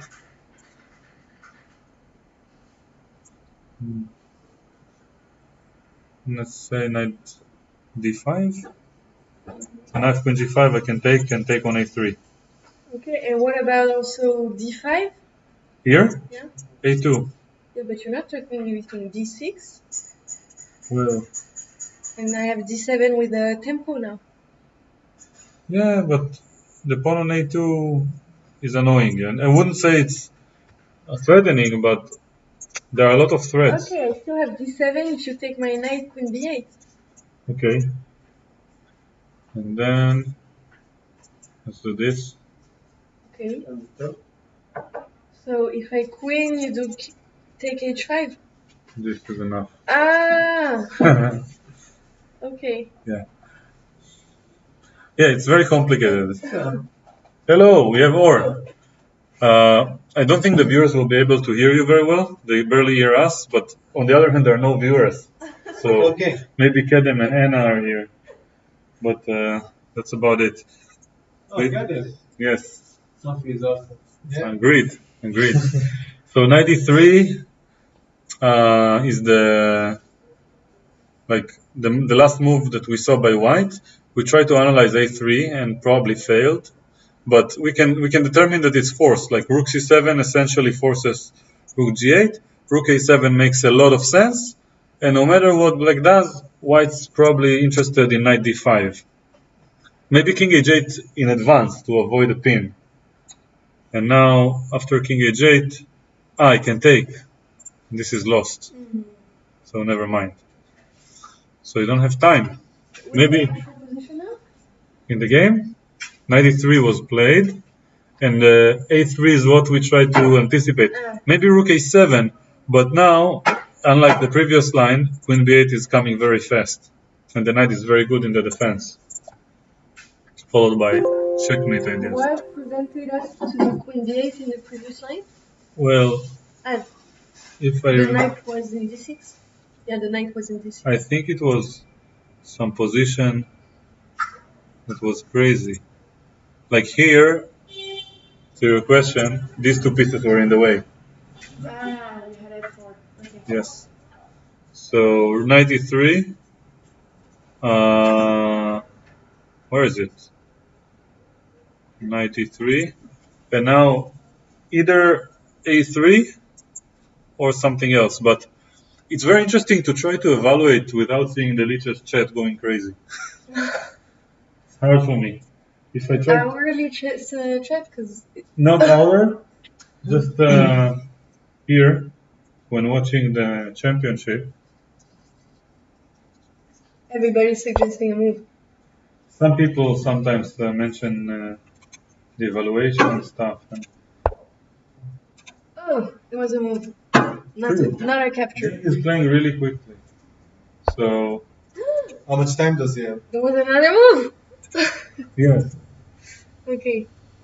So we had rook c7 and rook g8. a4, our analysis came true. a4, rook c7, rook. So we can understand why they both played quickly. Because a4, you don't have anything else to do but this. Black has nothing else. Sorry, it's not this position. 93 first. a3, this is forced. And now Ding is thinking. Probably will play rook a7. Yeah, but he must consider knight d5 as well at this point. Maybe knight d5 is already finishing the game. We don't know. What did we say? We said knight d5, right? as the main option. I suggested rook a7 as a lazy option How does this stop the attack if it goes? because it threatens knight c2 and knight d5 or g4 can come anyways. On knight d5, what did you suggest? King h8? I mean, I suggested rook a7, Okay, but and now I didn't, like, we talked about bishop e1, but maybe if black wants to be precise, he should go for bishop e4 to prevent knight d5. And if knight g4, it's not the same because after queen g5, you can't take and take. and h5 is hanging.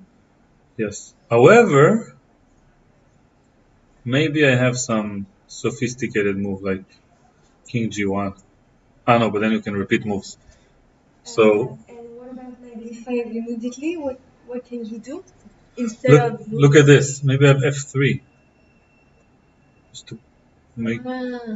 like you want me to take in h5 and And then then- knight f6 will come at some Yes. point. You have to move your bishop somewhere.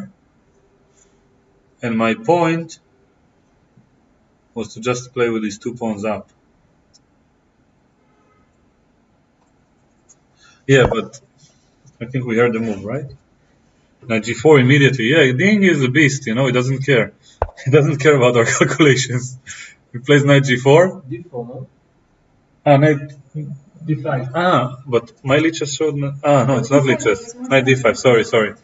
Ding is a beast. He played knight g4. That's what I meant. Knight d5. Knight f6 is a threat. And what did we see on this?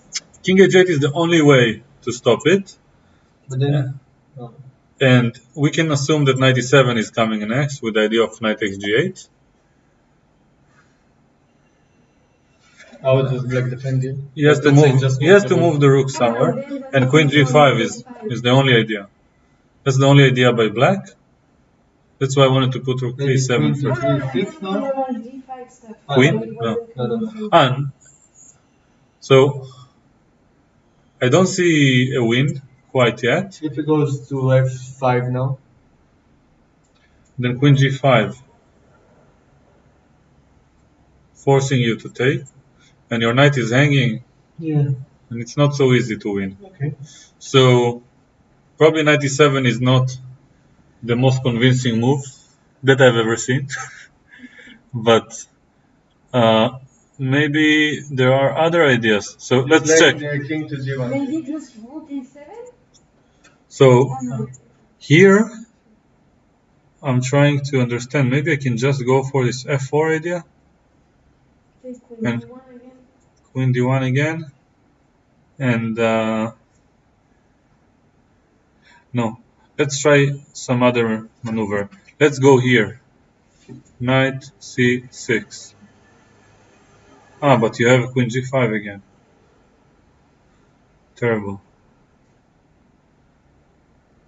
So knight d5 was played. We can anticipate king h8. What about knight g6, knight a4? Is it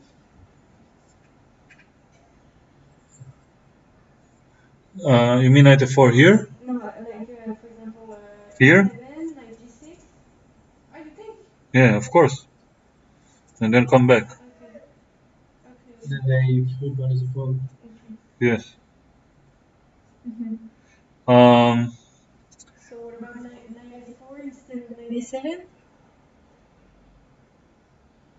Okay. There's no point. Okay.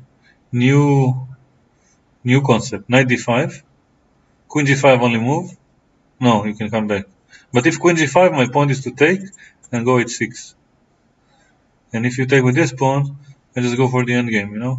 Play like this. Yeah, so you can come back. So king h8 was played. And he played instantly rook a7. He doesn't care. But why force knight d5, king h8? I like rook a7 because it threatens Yeah. the bishop. Maybe he didn't like bishop e4, so he wanted to put the knight there first, you see? But now it still allows the queen g5 stuff. Yeah, but when the rook here, I don't care about anything. Rook here is a7. The pawn was on a4 all this time? Yeah. What did I miss? Knight c4, a4. a4, Now knight the knight e3. moved to e4 and Knight e3. He played bishop b1. We thought a3 was played. So this makes sense. So this is why I didn't understand knight d5, because rook a7 makes sense with the attack on the bishop, but the bishop is on b1 here. So this was the actual game. We missed it. Okay. I didn't notice. So bishop b1 was played, then rook c7, rook g8, the quick moves, then knight d5, king h8, and now rook a7, a3. So they transposed our analysis from another move order. And now we can anticipate knight e7. With the rook on a7, it's far easier, because now I can just go to the endgame. I mean, not very easy, but still easier, because How do you go to the game? Knight f5, queen g5? I could, but maybe I have time for f4 in some of these positions. I mean, Ding must be calculating a forcing win. He must be looking for some line that. What did he play? He played knight e7. Rook e8 is the only move, because it's the only square that doesn't have the rook attacked, and it also keeps pressure on the knight for rook e1 for later. But what, for example, if This is also possible. For example, if you do rook d8, knight c6 wins the tempo on the rook, but I go back to... If rook d8, knight c6 wins the tempo, and now even if you go back, I have some resources. You see, I'm not saying that it's winning, but I have some resources, and it could be potentially winning. And d5 could come more easily. Like the knight from here to here may have made progress. I don't know. They have had increments of time now. We are on the 40th minute. No? Yeah, only Ding got it, but Ding is the only one who needed it. He had like 4 minutes and 50 seconds. Okay, so knight e7 was played, but the time control doesn't matter at this point, because it's either white is completely winning or it's a technical position, and based on the placement of the pieces and the fact that white is a pawn up, we can argue that white is winning, we just don't know how. So we are just... Yeah, maybe Ding's plan, by the way, was to just come back and then think, you know? Now he gets the extra hour. Yes. No, they got it, yeah. And he gets extra time to think while Jan is thinking. So after rook e8? So Jan didn't play rook e8. Not yet, but Ding still thinks for free. So Black's only idea is a2, but it's still not really that scary, you know? a1 is not coming too quickly. So I'm trying to think. So let's try f4. f4 is looking good, right? Knight f5 is a major threat. And if you go queen d1, I can just go knight g6, check, queen g6, and simply rook takes a3. Yes. What about But that's not so easy. Queen c1, I attack all of your pieces. But maybe I can give the f4 pawn, like just rook b3, you take f4, and I bring back the queen. Rook b3, bring back the queen. I will still keep poking you, you know? Really? Your queen. The two pass pawn like this, it's But not... you have a pawn here. Queen f3. Yeah. And I'm going for queen h4 maybe. Just c4. Maybe queen c2 also. I don't know. No, sorry. The black king is safer, yeah. But I'm sure Ding might find something more forcing. Yes. Just a weird idea. In that position? Yes. Which No, after... with this. Yes. What if we go like... Here? No, it's not sorry. Let me think again. Wait. Yeah. No, it's not working. Sorry. So. Fine. Instead of queen g4, we have this. Suddenly he plays queen g4. So here, so the key of the position is that black wants this, but if we can get queen g5 under our circumstances, we take and take on a3 and we win. So we want to move the knight from e7, but where? This is the question. Why if we do something This isn't. like rook b7, rook b8? Wait, why did I decide not to play this? It's the most obvious. Or you said, I think, yeah. and take, and knight d6. What's the problem? No, you mentioned There is no real problem. I take on a3, and you resign. There is absolutely no problem with this line. Did you go back? Yes. After knight f5, you have no choice. There is no chance on earth. So they will probably find it soon, huh? Hey, you already found it. We're waiting. Maybe Jan resigns here, after knight e7. Yeah.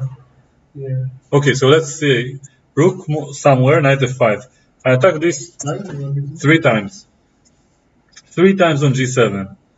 No time for you to do anything besides queen g5.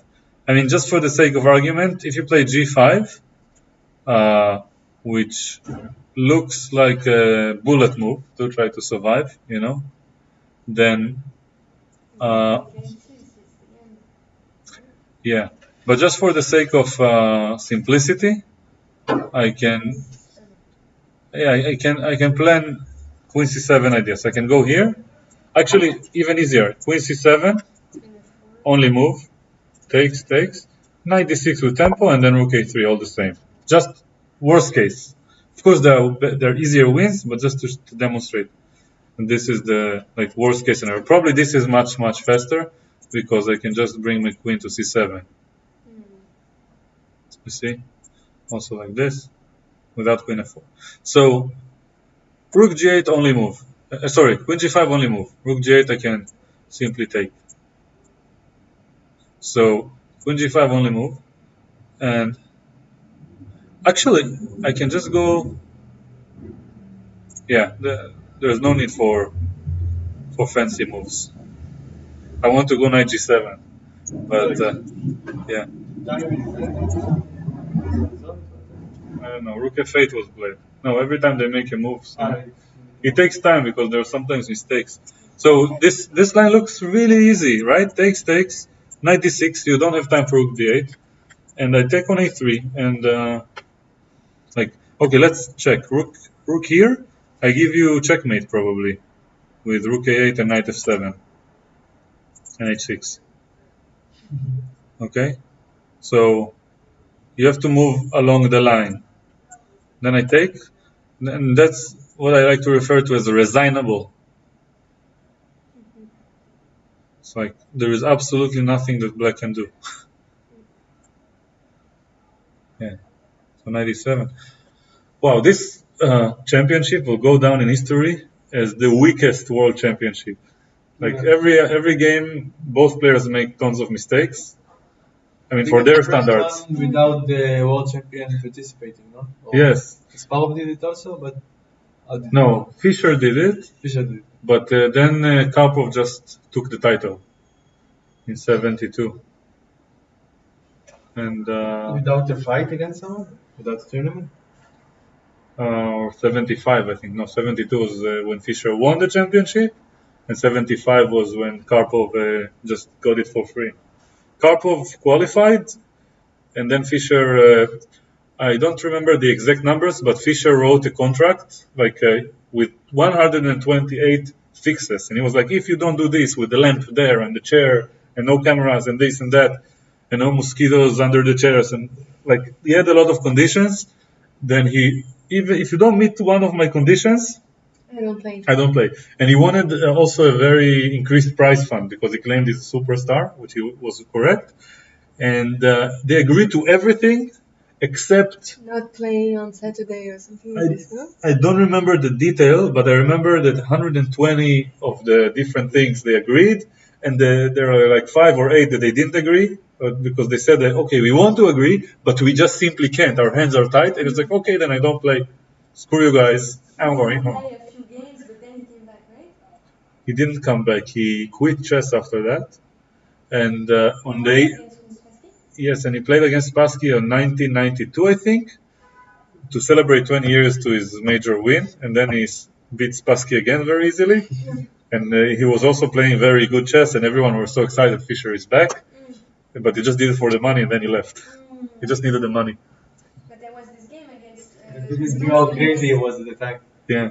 This game against this this match against Spassky, he didn't play a few games, I think. He forfeited and then he No, won in the 72, match. in 72, in the actual World Championship, he forfeited round number 2 Okay. because he wanted to play in a room without cameras. That was. He claimed that someone doing a spell on him through the cameras or something like this, or that they disturbed. Like, The ups and downs for Spurs. Maybe yes. too. Yeah. He said also someone was doing spells, like in Harry Potter. He saw his lips moving. Yeah, in the crowd. He wanted this person not to be in the crowd. It was Scared him, yeah. yes, Just calculating now lines like E5, E4. yes, yes. So, And he's like, "No, I'm American. I'm just praying for you, man." So Rook F8 was played, and now Ding. The Rook F8 is more precise because the Rook is not hanging. So now you gain a tempo and you get A2. So Rook F8 is the only move. Smart. So now Ding has to find a win, which is not an easy task. But the fact that the pawn gets to a2 changes the evaluation completely. It doesn't change it, it just makes it harder. I mean, we don't know. Like, of course, if I get f4 and you get a2 and I mate you, then I don't care. I mean, But if we do the line knight f5, queen g5, we go in the ending. you mean here? Yeah. Let's say, for example, I go knight g7 or something. I don't know. But you have to take. Let's say knight g7.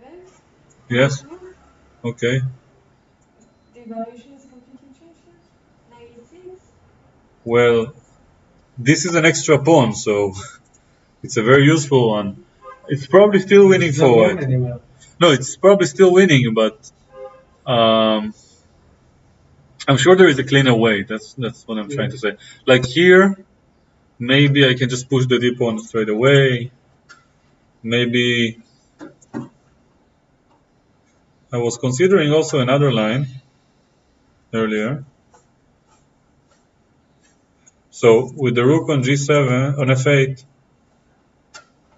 maybe I have new resources coming up.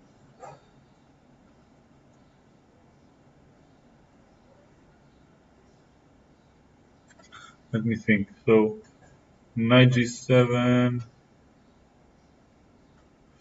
rook g7 doesn't work. It's like my dream is to put the knight on g6 with check. I mean, d5 looks logical also, right? Mm-hmm. And now let's say a2, just for the sake of argument, d6.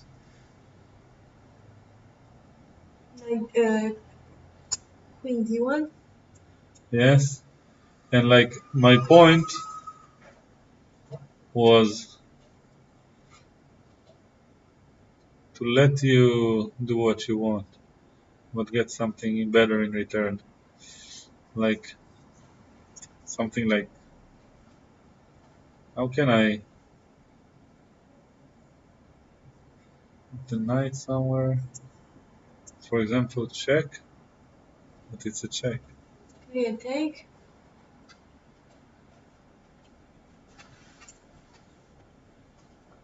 Check, I take, and then rook g8, as you mentioned. And then rook takes a2. I am thinking about rook takes a2, but d6 is hanging with check. No, so it's the right idea, but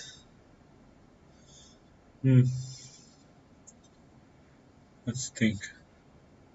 Let's think about knight jumps.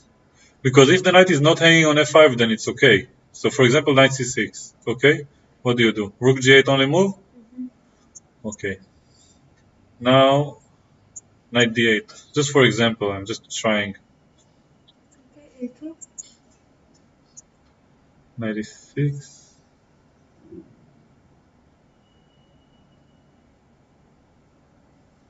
Couldn't work.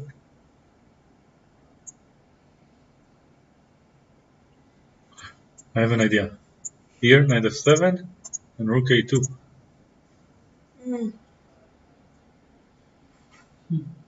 Okay. Okay. This could work. Okay, this does work. And like, If you don't go a2, I want to go knight a6, e6. And now I'm blocking both this and attacking this. Okay, so queen d1. Here? Yeah. So knight f7. No, just f3. Just ignore you.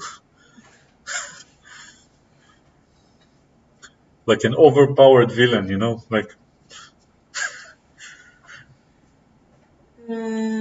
True.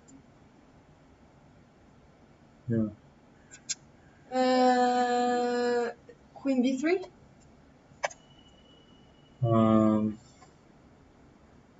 Okay, but knight e6, are you in time to defend? I take it. Ah, you take it, so you're in time. And he's leaving for so long. Yeah, an hour and something. Yeah, he's just gonna play whenever Wow, he's the in the middle. increment? He's gonna How much go. is the increment? 1 hour on move 40. Wow. Yeah. Okay, so in this position, queen b3 looks like a good move.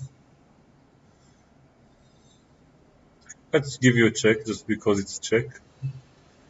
In Hebrew, they like to say monkey sees check, monkey does check. Like for Patzer, you know, Patzer sees check, Patzer does check. So I have an idea. Queen f4 with my threat. Ah no, but it works only if you take. No, but look at this. Ah no, I was imagining that here this is checkmate, but it's you not. went further. No, but it doesn't work. But the bishop is there. Bastard. He's ruining all my plans. Okay, but queen f4, you still threaten knight takes h6. It doesn't strike me as the biggest threat I've ever created. It is a threat, let's see, no? Wait, here I don't want f3. My f3 is too condescending. Let's give a check.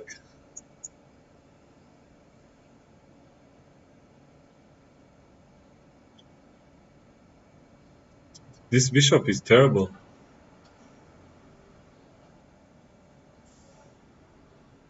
I don't know. Now, my knight d8 is too creative.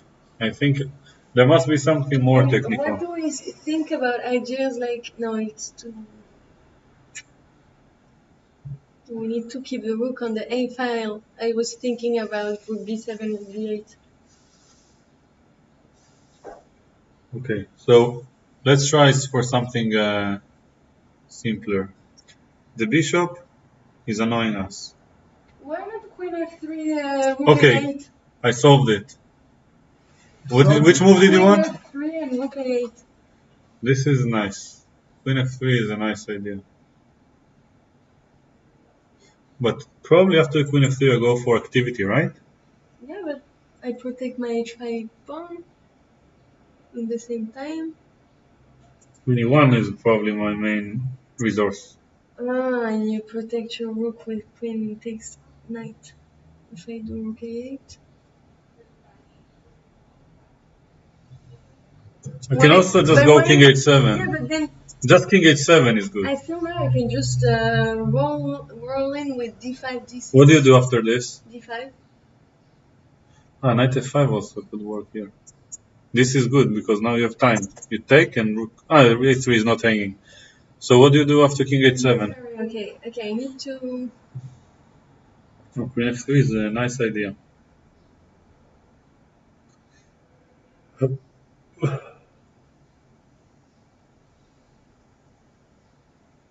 What about... Okay, maybe it's to knight g6. Knight g6. To put a pawn in g6.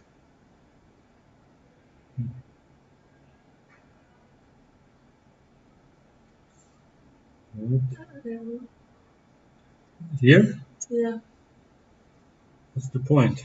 it's just to put a pawn permanently in g6. Why is it permanent if I take it? Ah, shit, I thought I had queen g3, queen No, but takes now if you g7. if you check and you go in with the queen. Yeah, this is The queen. I don't know. F5. Ah, it's hard to evaluate. I mean, it feels like white should be the winning. Queen e5 and it's winning, no? Rook f6. I'm holding by my teeth, but I mean, I don't know if I'm probably lost somehow. Maybe the endgame is just lost, but yeah. But knight g6. If I just move my rook, what's the point? Queen f6. Queen f6 is an idea. Queen b7. Because I'm holding now the f4 square with the knight g6. So you don't have queen f4 check, and if you move the rook, queen b7. And then rook g8. Yeah, go rook g8. You want queen f6 maybe. Queen f6. Somebody said in the chat, so every freaking game is decisive without Magnus. Yes. Queen f6. Random person in the chat, yeah. Queen f6. Cool. So queen f6.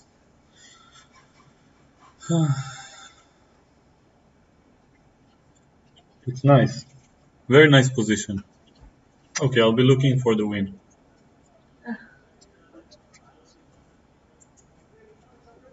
What's the easiest? So I had a similar idea to you. I'm trying to come up with the proper details.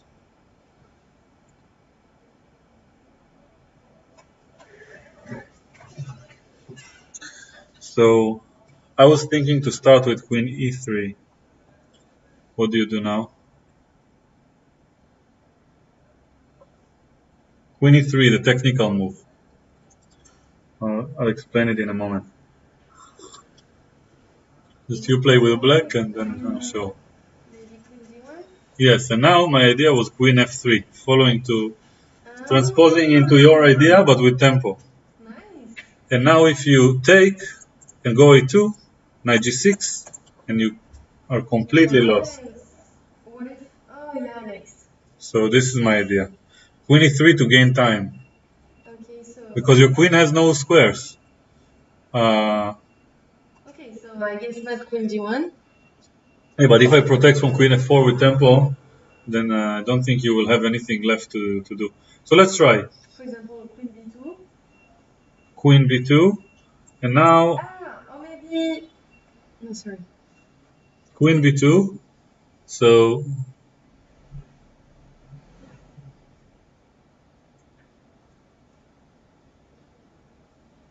I wanted to threat something. Yeah, but now I'm not threatening much, don't I? Almost. I have some ideas, but they don't work. Okay, I want to go a2.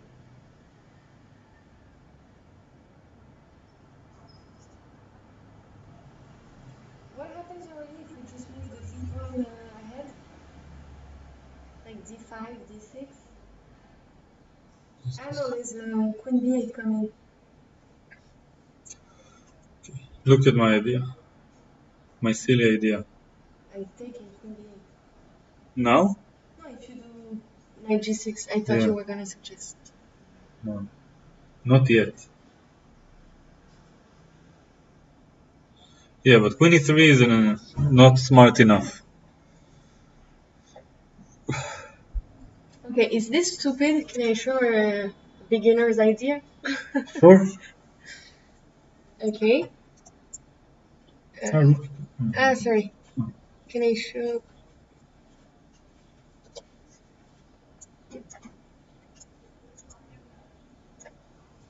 Is this a beginner's idea?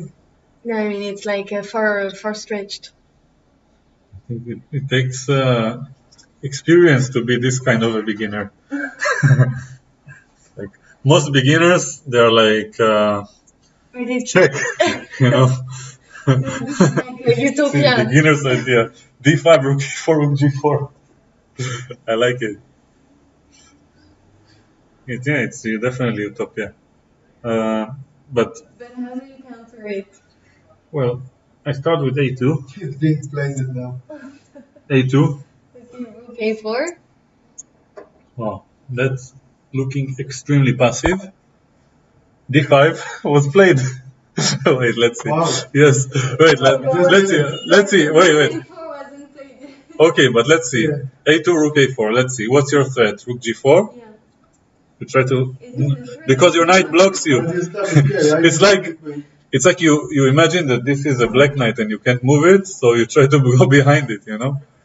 And then rook G4 is coming, and then okay. Rook G4, you do queen. If I go You can here. go with the rook in front of the queen. Okay, now we No. with G4. And Yeah, you yeah. take H5, rook H4. Or you can just take and give a check and I resign. Yeah, probably that's better. Yes. And so rook A4. Interesting. So let's say I go queen. Wait. I want to attack your knight. If I go. No, D6. If you don't do anything, I just go along. I mean, queen B2. Wait, rook G4 I can just promote, right? No, I take in G7, I take the mate. Yeah, but I have an extra move. I go bishop H7 and then win. I take. Okay, No, let's see your idea. G7 I take and then queen G6 I mate. Let's check. Let's check. You want rook G4, allowing A1. Yeah, probably doesn't work. Yeah. I have two queens, mind you. You take if you take the bishop, you can come in with the check with the queen. And that, But this one is yeah. Protecting. And I have two queens, man. It's a lot. Plus, I can give one if I insist. Okay. But okay, not rook G4 Let's see, then. maybe I didn't have a better plan. No, probably Ding's plan is just to go D6, you know? Yeah, sounds better. That was our original idea. He said Yeah, that- and you cannot go queen G5 ever because knight G6 will come. A2 was played. I'm sure D6 is coming now. Yeah. And he's probably going knight G6 check no matter what you do. So therefore I anticipate king H7. But what did we see on D5? We saw queen D1. Queen D1 Here? was yeah. I think that's why. That's why we were so sad. Oh, right. Good memory. Let's check. D6 queen D1. Didn't I say F3 here? then queen B. No, it was Wasn't I being a villain at some point? F3, just preventing your queen H5. You have absolutely no moves. No, but you are not telling me anything. Knight F5. It's a pretty big threat. No, come on. Okay, so queen D3. No, sorry, it's not preventing anything. It allows knight G6. Yeah. I mean, you have no moves. Yeah, okay. This is a Queen D2 is like bad position. Okay. Queen D2 is like the only move that I can see. Maybe Rook D8. No, okay, this is Bishop F5. Queen D1 is terrible, probably.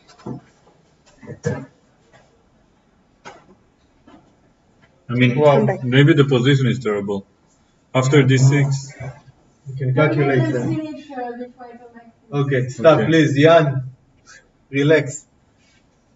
so D6 is what we expect. What can Black do here? Queen moves. Let's say G5. I take. And I play knight G6. So what can Black do? Black is so passive. Hoping for a blunder, what can you do? No, but it's his move. So let's say Queen D2. So we can release the bishop. But then knight F5. It's a major threat. I think that he actually does have to go Queen D1, F3, and Queen somewhere. Let's say D2. Only squares that I can see. And just try for something like this. But this must be losing, you know? Yeah. I can also play like silly moves like knight G7, probably working. But you have Rook G8. Okay, this is the simplest. Let's say you take Right. with someone, doesn't matter. My knight can just move. can also go h6. Take the rook to e7 and just... The knight. This is a big threat. This is a big threat. There's no chance black can survive this. How do you think the computer evaluation is? Plus whatever. Dozen. Plus dozen. There's another move? After a2 he's still thinking, but you can, like, d6 is an aesthetically pleasing move because it keeps all the pieces protected, and it, like, the pawn is very close to promotion. So queen d1 is the only sensible move that I can see, because you have to keep an eye on this pawn. f3. You break d7 now. Suggested king h. No, queen c7. What? He's threatening knight g6. Oh, that's sophisticated. Wow, and this doesn't help because I just go here anyway. So king h7 is the only sensible move that I can see. But then knight f5. Right? But now if he protects with the rook, it's not checkmate. Let's say again this is rook g8. 97. Tons of trouble here. a1 queen. I can just give you a check. And queen h7 mate. So knight f5 is to be anticipated.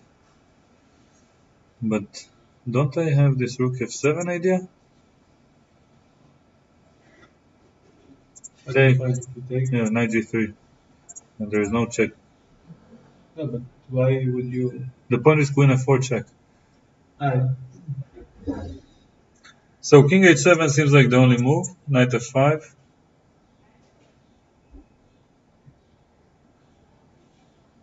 Wow. Rook g8.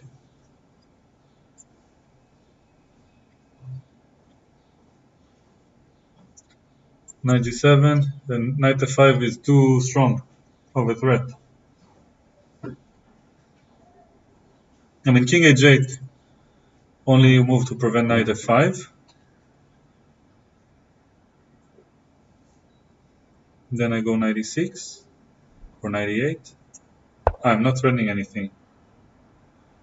Yeah, it's probably not what's going to be on the board. Look, queen c7, king h7, knight f5, rook g8, knight g7, king h8. And now, surprisingly, black has everything protected. Maybe it's not the line. I mean, knight g7 is probably wrong. But what else? What? This is me. Nice. So now rook g8. I'm sure this is what Ding wanted, knight g7, but he may have missed king h8. Looks like an obvious move, like No, he played knight g6. Don't mind me. So Sophie here, Ding found an amazing move that we missed. Queen c7 with knight g6 check, and queen g5 is no help because knight g6 check anyway. So then king h7, and now he played knight g6. Forcing rook g8. And why was d5 necessary to do that? Oh, now if he goes with the queen to f7, he can sack the queen on the rook and do checkmate. Yeah, and also if it takes, then the same. Yeah. So, Doesn't take the knight. He can so queen f7 is the winning move. take the rook and... And why was d5 important? In this position, Yeah. if queen c7, I'm pretending, yeah? Then king h7, knight g6, here, here, and obviously, buying time, obviously now, In this position, in this position, there is the difference that, the pawn is on d5 and not on d4. and the For pawn is on some a3, different reason. it allows bishop a2 sometimes. If you didn't see it. It's funny because bishop a2 you take, you're still threatening to take on g8. It doesn't do anything. Wait, so knight g6. Wow, queen f7 is gorgeous. Let's see. What are Bishop e4. That's the difference. If you what? Bishop e4 keeps an eye on a8. Ah. But you can still play queen takes f6 and it's trouble, no? Maybe, Not so much trouble? maybe, but it's not checkmate. And then I have queen g5 next But move. if you go queen f8, and then you can check with the Queen where? f8? no f6. I'm sorry. Here? No f6 to take it. With Then what you have idea? The queen protects c6. No, I thought about going to f8 with the. So that's why knight and d5 then- was important. D5 is because he just wants to do forced checkmate. I can't believe it, he's winning again. So knight g6, What do you mean again? queen f7 on the board. You already won. He won in round 4. Queen That's f7. before, so- No, I mean, Nepo won, but Nepo had two one-sided games. And in Ding's games, they were always crazy and complicated, you see? So, knight g6, queen f7 on the board. And I don't think Jan will find the defense here. So, for those who didn't understand, as Or mentioned, he's the first who found it. The idea is queen takes g8, rook a8, followed by checkmate on the next move. And that's also why d5 is important. Yeah, Because it takes if you the didn't success. understand. Yeah, I did. I'm glad Sophie finally showed you what I understood from the start. Ding might understand it in a few moments. Yes. And Takes his time. Jan knew it from afar, From but a distance. but it's in black. You never win a game you resign, so Yes, so that's why you continue. yeah. Will you let him do the checkmate? Draw. It says draw. It's a mistake. It's a mistake. So maybe it means they already finished and put Yeah. the king in the wrong position. Yes, Yeah. it's funny. All the comments about the draw. No. Because- But it means because there's 15 minutes Jan resigned. difference, right? Jan The resigned. difference Let's find the mate. Let's have a look in the official stream for a second, just to see the result. Mate in 11, it says. That people do think there's a draw. No. They just make Yeah. fun of it. Everyone understands. This is the stream. I'm not sure if you want to understand. If you watch it and you don't understand, you have the evaluation button. You see it. Yeah, but maybe you think What happened? Maybe. somebody fell from the chair. Maybe there's some idiot. That's, Wait. But it was an amazing game. yeah. Well, that's funny. It's crazy Maybe how, Ding is just. how it came from like a Yeah, equal. D1. Oh, he has a point. Oh, that's great. So great. So happy. Yeah. Let's have a look at the move to this screen. Lovely. It's 1-0. You see they corrected it. It's so beautiful. White is victorious. Yeah, Ding wins like a man, you know. Yeah, I'm very happy he's back. Jumped back. And I think he probably made a bet with someone that he can win the match without preparing. You know? Because so far he didn't show a single preparation in the match. He just plays the same openings he played his whole life, nothing new. And he's just thinking on move 10. And he's I think it can get into his opponent's mind that if he can win a simple London system, his opponent might lose confidence. No. yes, that's true. So we have things to do. We are busy people. We're chess players. So we will go our way. But I'm waiting for some of our viewers to try to solve the study so we can actually try it as well during the next stream. So please do it. Otherwise, we'll just stay with the same study for the rest. Homework for the Yes, exactly. You are not allowed to be my subscriber if you don't solve this study until tomorrow. So Can we use the assistants with the green and I green trust and red my viewers to do what's best for their improvement. But I have no rules. As long as you solve it until midnight tonight, you can subscribe to my channel. So Did you give your WhatsApp or something? And I don't even put it anymore. You have to go back in the video How do they send the answer to you? on the comments section. Yeah. Yes. Or via email bird. How do you call it? Pigeon. Pigeon. Yes. So that's another option. You have to give the address of Mail, the club. mail pigeon. The address of the club: Lasker Chess Club, Ben Yehuda 62, Tel Aviv. Okay. Send it by mail. Send it by a pigeon. The window is normally open For an between hour, 4 and also 8 p.m. And only through the window with the painting of the king, not the one with the knight. Okay, because the knight is for horses. Okay, so thank you all very much for watching. I will see you in round 7. And thanks to Sophie and Or for joining. And we have to recover from whatever we just saw, and we're probably going to play chess for an entire day after watching without being able to actually make good moves. So we see you in 2 days.